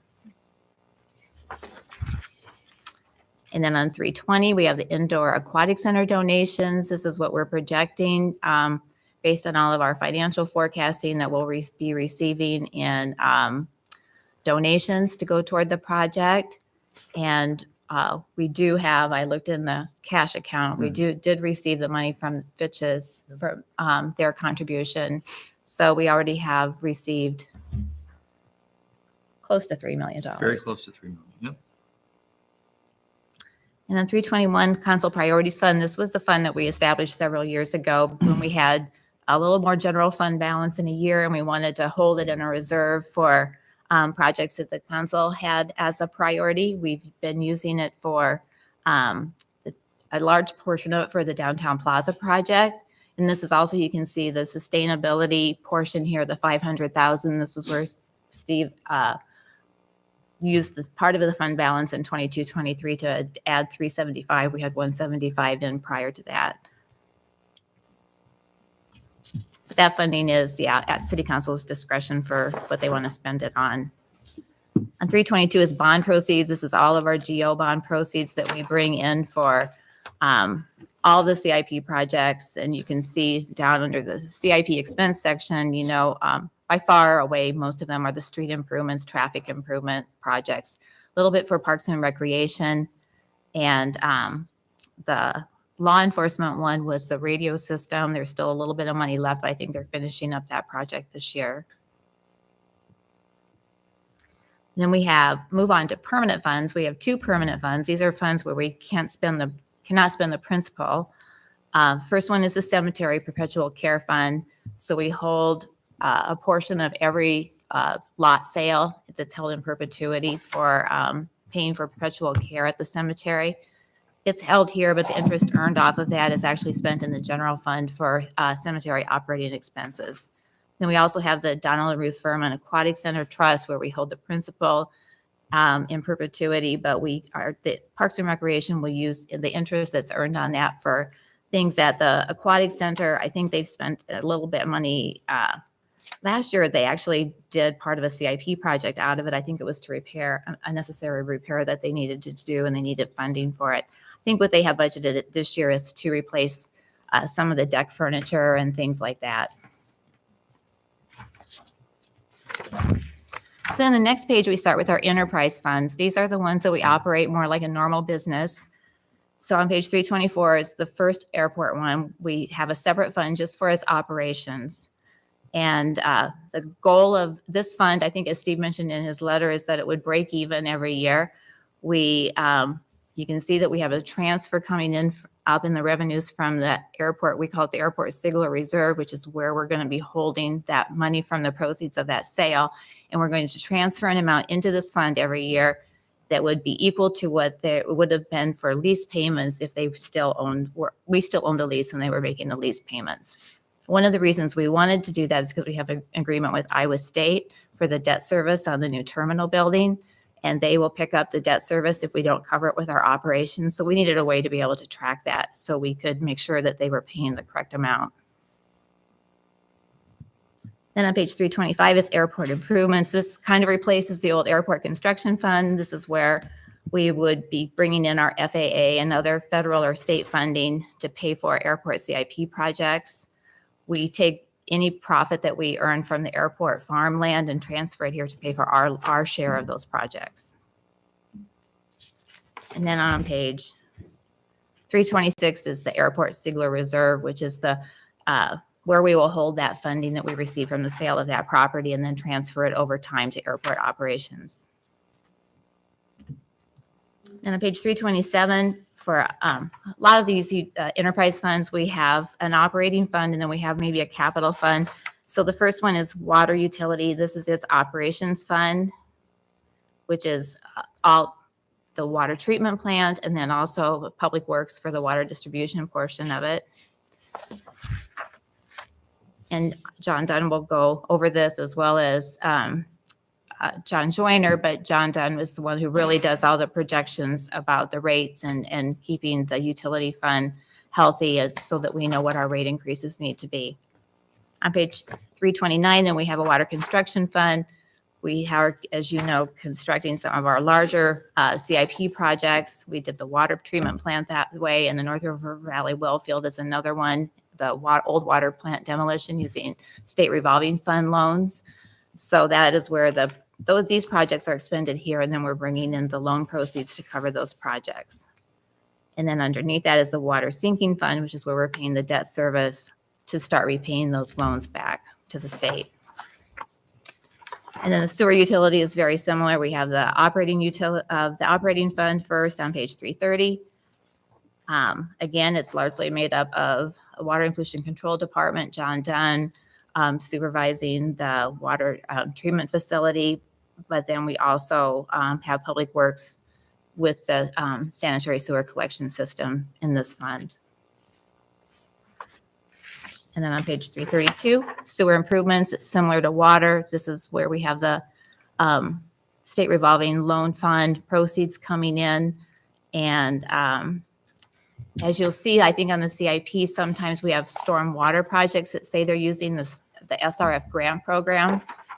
They're actually in a change to the loan instead. So we have to bring them in here instead, and then we'll transfer the funds to the stormwater fund to pay for those projects. And then similarly, they have a sewer sinking fund as well for where they're making the debt service back on those state revolving fund loan payments. On page 333 is the electric utility, which Don will cover next week. And we do projections on that as well. I don't think there's anything we think it's going to be steady, except as we have mentioned earlier, based on the results of the waste to energy study, there might be some significant changes happening there. And they have a sinking fund as well. I can't remember how many years they have left. I don't believe they have a lot of time left on their sewer revenue bonds, but I do want to point out something with how we handle utilities. Remember Nancy said on the general fund, we want revenues to equal expenditures. The bonding agency wanted to make sure that you don't deficit finance, and that's use one-time money for ongoing operations. So you want to see that to be zero. Revenues equal expenditures. Now utilities, we take a different approach. Rather than, we try not to borrow money in terms of revenue bonds, right? We do borrow some from the low interest loan from the state, but we lay out a 5-year plan and we establish rates, hopefully, over the series of those. It might be 1, might be 3, depending if it's water, sewer, electric, that we can generate enough money that we can pay for operations plus capital. So you'll notice if you take electric, it looks like net change in fund is a minus $2 million. But not to worry, because this is planned. The rates were established, or we make sure the rates are enough that they generate. If you'll notice, the beginning balance keeps growing. We're actually trying to grow the balance so we plan to draw it down to pay for capital. So I don't want you to get worried when it shows a negative $2 million. That's on our long-range plan. Different than how we handled the general fund. Everybody understand that? Okay. on page 336 is the SunSmart Fund. When we sold the power packs, we put them into a separate fund, and the anticipation is that people, bought into that program, and then we'll use that money over time to pay for the solar energy. We do have Iowa State also buying some of that solar energy every year, so you'll see that as a revenue source coming in here, as well as the electric utility buys a portion of it also, so that's what's showing down there under transfers. But I think the thought is over time, this fund will, because so many people paid for their portion of this upfront, it should go down over time. But we're still actually selling more power packs than Don had thought we would. You can see we had adopted only that we would have 5,000 in 22-23, and we had to up it to 20,000 because of what we had just sold year to date so far. So that was a nice little bump in that fund. And page 337 is parking operations, and that Steve talked to all of you about this one. This is one that was really hurt by COVID, but we're seeing some rebounding coming back to it. We actually were able to transfer money out of it based on our projections to the capital reserve that we established for this, so that we have the 23-24 ending balance. We are just matching what we have based as our target that we want for that fund, and we're transferring the rest of it into the capital reserve fund to hopefully be able to pay for some parking improvements. So I have not built in any parking meter increase or fine me increase. Remember that got a bit controversial a few years ago when we tried to raise it to $1. For the first time, we were trying to cover not only operations, but maybe establish a plan, a reserve fund, if you would. So when we reconstruct parking lots, which we haven't done since I've been here, and they're deteriorated, that we have a pay-as-you-go concept versus issuing bonds for it. So the good thing is I think as far as operations, we're getting solvent again. You actually took about $500,000 2 years ago out of our general fund savings and helped bolster that fund, which got us through that short-term dip because of COVID. Remember, people stopped shopping in downtown, so there were no fees, no fines. And it looks like they're returning to pre-pandemic levels, which is good. And if you look at 338, we're building up an ending balance, a pretty substantial ending balance. But I guarantee you, at 1.5 million, that's not going to pay for all the capital improvements we need. So I didn't put anything in there, but in the next couple of years, we're going to have to really look closely, excuse me, at our operations, plus a capital improvements plan, a kind of a mini capital improvements plan just for these reconstruction of the lots, and see if you want to increase the fees then or hold off, So we've delayed that issue for a while, which I'm sure you'll be happy to hear. On page 339 is the Transit Operations Fund. And I think one of the most significant things about this fund is the amount of outside funding, federal funding that they're getting. As you can see, their operations went up 15%, but they're asking from Iowa State, from the students, from the administration, and from the city only went up 2%. And if you look down in their total expenses, I think one of the most significant numbers is down under 22, 23.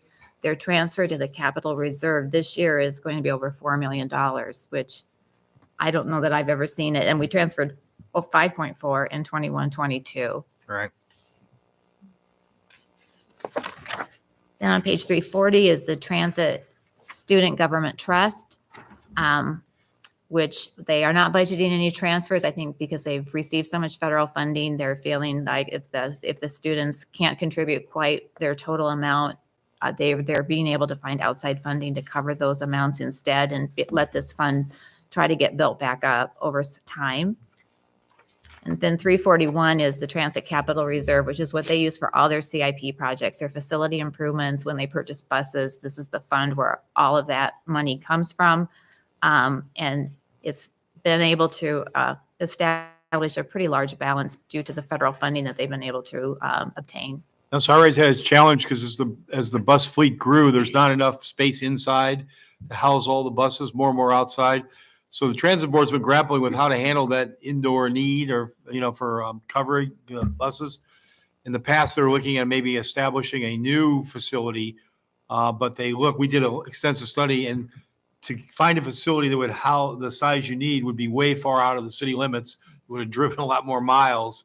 So we are now concentrating back on the existing site and see if we can, if you can picture the parking in the middle by the parking, where the parking is on Cyride, maybe putting a one layer structure there where the buses would be in a covered area, and then the parking of cars would be above it. So they're looking at that. So they're also trying to put money away slowly, not just for budget bus replacement, but also for a local match for expansion of the facility.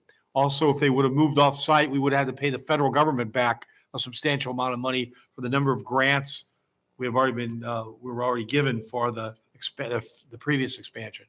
So I think it's kind of exciting. We're trying to find a more cost-effective way to deal with this. Page 342 is the Stormwater Utility Fund. When this fund was established, this is where the fees go that we pay on our utility bills for your stormwater fee.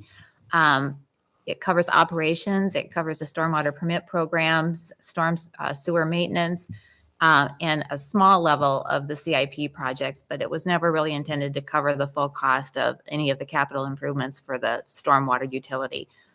Then page 343 is actually the Stormwater Improvements Fund.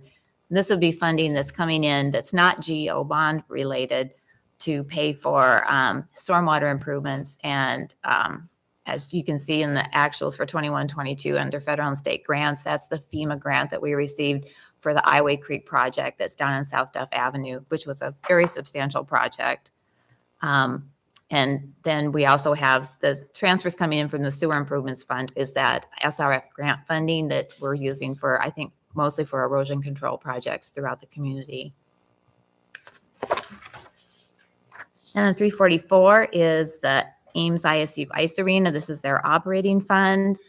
They were hit by COVID also and are continuing to still have some challenges. This was one of the funds where we did put some it doesn't show here, but it would show back on the American Rescue Plan funding, and it will show on their budget page that we put some ARPA funding toward helping them recuperate from the hit they took to their operations because of COVID, and now also because of the lost revenue because of ISU hockey. Yeah, we're watching this fund it's trending in the wrong direction for us. A lot of the impact with two of our biggest renters were the men's and women hockey team in Iowa State, which are suspended. We lost a lot of, rental on that revenue. This assumes, I believe we're conservative, that they're not coming back. So we're not going to panic just yet, but if that number, you notice revenue to expenses, a change in the fund, you see that's about 44,000, 45,000. That'll get larger and larger. You'll eventually eat in the balance. So we're watching it.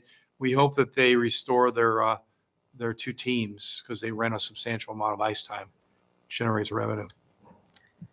On page 345 is the Ice Arena Capital Reserve Fund. Every year, the city contributes funding from local option sales tax, and then Iowa State matches that.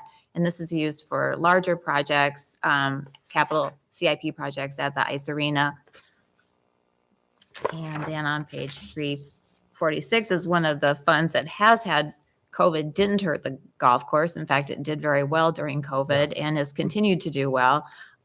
They've done a great job, I think, with programming and things out there. And I think this is the first time that I can remember we've ever actually used Homewood operating funds to go toward a CIP project. As you can see in 23, 24, I believe that's the engineering for, is that the whole nine, the reconstruction that they want to do for the bridge there. So one of their goals, if you look at the revenue source in Homewood, is a cell tower that's out there. Remember, you'll see that there. That's actually generating $21,000. And the staff was concerned, and rightfully so, what if that is relocated and we lose that revenue? So they're trying to get up enough revenue that even if we lost that tower, it would sustain the fund. And I think we've reached that point now, which is very good. They do a great job of maintaining that. If you've been out there, it's a popular course, very compact. A lot of people use it from all levels of expertise, if you will, for the Homewood. And I think they do a great job, but it's in pretty good shape. Still popular. Good alternative for people who aren't championship golfers like Gloria. And on page 347 is our last enterprise fund, and that's the Resource Recovery Fund, which, as you know, was with the waste to energy study and the decisions made out of that, that will greatly affect this fund. But for right now, we're projecting that it's been pretty stable recently. They're budgeting just a minimal amount of CIP just to do kind of maintenance type things in anticipation of possible changes that are upcoming. Right. On 349 is debt service. This is where the proceeds from the debt service levy come in, and we'll use it to pay all of the GO debt, principal and interest. And you can see under the revenue sources, all of the transfers, as Corey mentioned, a lot of our debt is abated. And this is where you can see the transfers coming in from the different TIF funds and from the airport operations. That's for the terminal building, and the water and sewer and electric fund and resource recovery to help that was for debt that was intended to be abated by their revenues. And then we go into the internal service funds. These are the funds that operate and exist for the benefit of the other city departments. So the first one is the Fleet Service Operations Fund. This fund is Corey's operating fund that he uses for maintenance of the equipment and its departmental charges, and we just budget for it to break even every year. On page 351 then is the Fleet Replacement Reserve, and this is where departments set aside money to replace their equipment when it comes up. And Corey does a good job of projecting out how much he thinks he's going to need to replace the equipment. And as you can see, it has a substantial balance at this time. If we're doing this right, there'll be, 1 year when we buy a lot of vehicles, there'll be a negative number there because we want to draw it down. Some city councils in a panic could say, we got $11 million in there. Let's move it into the general fund and reduce property taxes. You're only hurting yourself when we have to buy those vehicles later. Right. I want you to remember that. So those are all earmarked for vehicles to be purchased. We over a period of time, then we put the money away like you might do, preparing to replace your own cars to save up for it. That's what we're doing. It's a savings account. We put away equally over a number of 10 years rather than waiting the 10th year and have to come up with a big balloon payment. Then on page 352 is the Fleet Services Reserve Fund. This is interest that's earned on all of those funds that we're holding. And Fleet Services uses those to do projects that benefit the entire city. So Corey has budgeted in here this year to use part of it for the 50,000 he has in 22-23 is to maybe help with fleet acquisitions for departments that want to purchase like electric or hybrid vehicles, but don't have quite enough replacement money available to use it. He can maybe help subsidize some of those purchases so that they can. This is good because when they started replacing it, we didn't think about electric vehicles, which are going to be more expensive. I don't want them to come to me and say they don't have enough money. So we put this away. If there's a possibility to buy an electric vehicle and it's a little bit more, this will be a pot of money we can pull down on. So that's good. Yep. And he also uses it to do improvements at the shop and the facility and things like that that benefit all of the city departments. And then the information technology pay on 353 is the operating fund for our IT department. We budget this to break even. We determine what our charges are going to have to be for the computers and phone systems, and the departments pay in. And we budget for it to break even. On 354, similarly to the fleet funds, the departments will pay in technology replacement funds to replace their computers and printers and other technology equipment. And this fund is held there and used to make those purchases for the departments to level out their operating budgets. And on 355 is the technology reserve fund. This is IT, the money, the interest that's earned on those funds. And also we bank a certain amount of our operating budget every year. That's for them to buy the larger IT purchases, servers and things like that serve the entire city.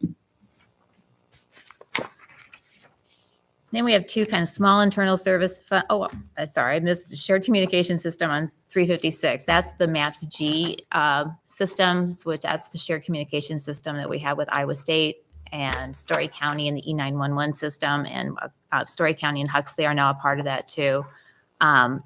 We are the fiscal people for that. We pay all the bills, and then we bill everyone for their proportionate share of that program. And then the two smaller ones, which is printing services, that's the city's printing services. We budget for it to break even as well. And then on page 358 is the city's messenger service, which is again allocated out to all of the departments, just so it breaks even. Then on 359 is the internal service that Steve talked about, the uncontrollable costs this year. This is our risk management fund. And one of the largest increases we had this year was on property insurance. As you can see, it was up. We're projecting it to be up 16%. Even professional liability insurance, which is a smaller amount, up 33%. This was one that really hit all of the other departments when we put this budget together. But unfortunately, with all the natural disasters and things and nationwide, these insurance rates just keep going up. Yeah, so it's almost $400,000 up. You see. Yep. Looks like claims is going up significantly too. Is that? Yeah, I think Bill wanted to budget just a higher dollar amount there just in case. Mm-hmm. Our claims, we've always typically budgeted 150,000, but I think he just thought maybe that wasn't quite high enough. If we don't get them, we won't spend it. Yeah. And we have maintained a healthy fund balance there for a number of years. And then on page 360 is the health insurance fund. And again, this is all the departments and the employees all pay their contributions. We projected health insurance rates this year. What we budgeted for everyone is 8% increases. We're using a little bit of the fund balance, but we still feel that we have a healthy fund balance to cover any unsubmitted claims. And we felt that was a good decision to keep it down. Yeah, we for drew down the balance departments. rather than charge departments more. I think we charged them 8%. Yes. 8%. We could have charged them more, but we feel the balance is large enough we could draw it down. Got to give credit to our employees too. They're pretty astute users of medicals. Medical claims are actually down a little bit, but we're a small group. So you have a few open heart surgeries. It throws our premature births. It throws those numbers off. But I think our people are wise users of the healthcare system, and they try to hold the costs down. Pharmacy is the fastest growing cost, right? Not as big, but it's going up. 2.5 million, going up $500,000. That's why we have remember we were going to go out for new proposals. We've got a consultant that's going to help us take proposals, see if we can lower those costs. We're going to really focus on that. And that's it for all of the funds. If anybody has any questions. Let me mention about the utilities again. So you'll see a balance, let's say in the sewer fund, $5 million, $2 million, and I'll say, aha, let's take that out and move it into the general fund and lower property taxes. Again, I wouldn't suggest you do that. We treat those as separate businesses. People get confused. It could be in the electric department. We have a problem and we have to cut back. And they say, why don't we take the sewer money? And we're not recommending you do that. We treat them, we have a fiduciary relationship with those customers. Some are not always the same. A water customer maybe is not electric, especially in Ames. You could have somebody living in Ames who has a different electric provider than the Ames Municipal, yet would have our water customers. So we have to be careful about that. We try to separate them, keep them financially solvent on their own. It's interesting how we treat enterprise funds. I'm curious, and John just left. Do we have any sense the legislature is interested in the reserves or sinking funds that cities are maintaining? I think that's one of the things. You've got all this money, so you could just pay. If we cut you back, you pay for it, but you can't do it with one-time money. I don't think they understand that. If it was just a one-time deal, I think we could do it, but they're taking away forever. So that's one of the complaints they have. But we've got a lot of money hoarded away. I think the other thing that probably goes to that is that would kill our bond rating. If we started depleting all these fund balances, it would just, we're AA1 or whatever it is. And that's one of the things that they know in our rating is that we have strong fund balances. So that would just crush us and really increase our long-term debt. This is one of the things that I found really interesting when I first got on council was the way in which we bonded for some things and then we create sinking funds for others. And the general public doesn't have an understanding of this. But I think this is a really responsible way of funding government. So if we just finance everything we have to buy, that's fundamentally changes the way the city of Ames does things. And so I really hope that our more thoughtful, conservative approach to these sinking funds isn't taken away from us. Well, again, if we would start borrowing money and all that, that assumes they'll allow us. It's an unlimited amount you could raise your debt service. There could be a cap on it. Right. So we couldn't even borrow if we wanted to. Right. That's the astounding thing about it. So we appreciate your time. I hope we give you information, maybe more than you wanted, but not more than you need to know. And you'll be going over with the programs with departments next week. And then at the wrap up, we're going to, Nancy's handed out to you. I think you've got the recommendations Zeb supplied on asset. Brian's got the council outside funding and our recommendation along with CODA there. I think we have, again, the budget minutes and we've had some outside funding requests, I think, in addition to Brian's program that we've attached. And we'll ask you to make decisions then. I want to warn you again, I'm sure when I come back to you, probably on that wrap up, we'll probably be showing that second page with the $775,000, assuming we can raise the rates.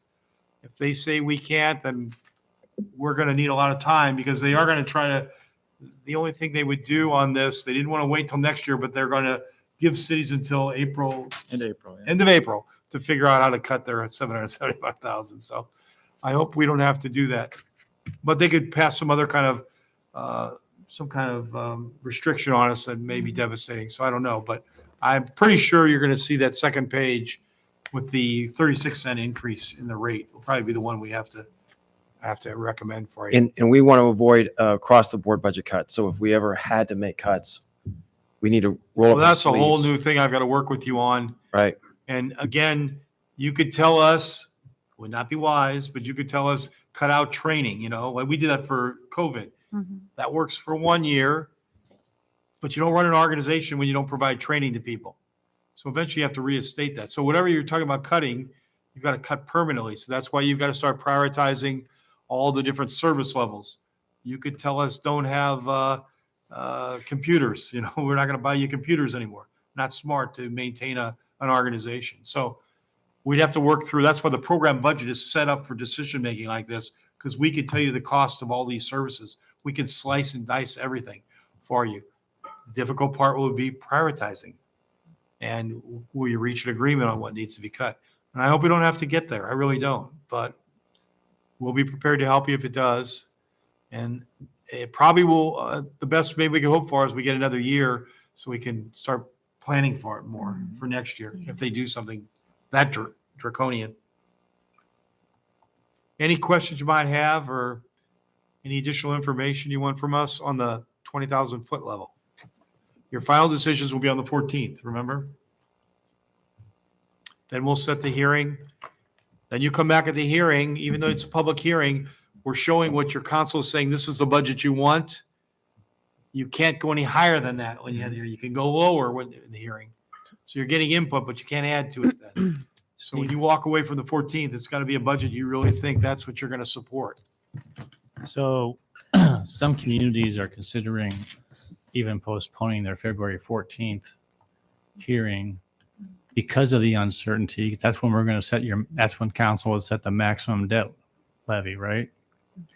So I'm not trying to forestall things, but the stuff, it's so fluid. Well, yeah, and what that hearing says is that we're not going to collect more in property taxes than that set amount. So I can't $34 million budget. or whatever Got it was. So that's what that hearing says. We can collect less than that. But if we collect that exact same amount, then we're fine. So unless the state legislator allows us to collect more and gives us more flexibility, which we don't anticipate, we should be okay because Got the it. dollar amount collected is the same or lower. So we're not setting it's not where we say we're not going to exceed a certain levy amount is the budget. Okay. Right. Yep, Nancy and I just spent some time looking through that the other day, and the Yeah. and Department of Management did provide some guidance because that was a concern of a lot of cities and how they're going to handle that. All right. Well, thank you for your patience. And we'll see you on Tuesday night, I believe, right? 5:15. I mean, 5:15. 5:15. Yep.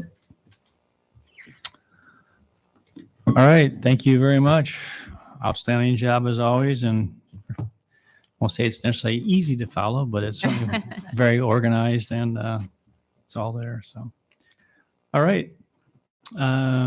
We do not have any communications to council, so we will move on to council comments. Gloria, anything tonight? It was a really nice celebration of George Washington Carver Day on Wednesday, and look forward to more of those in the future. And I'm happy to see Homewood doing so well. Steve overestimates my skills, but that is the only place that I have ever had a hole in one. See? Ah. Oh, told you. You had a hole in one there? I had a hole in one on hole 9. What? Wow.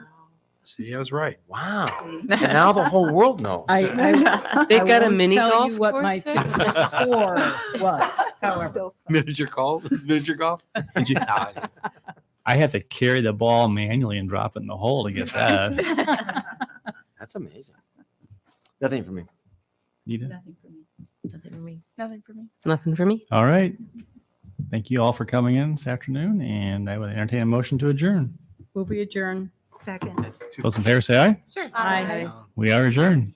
Okay. Good question. Can we leave our books here?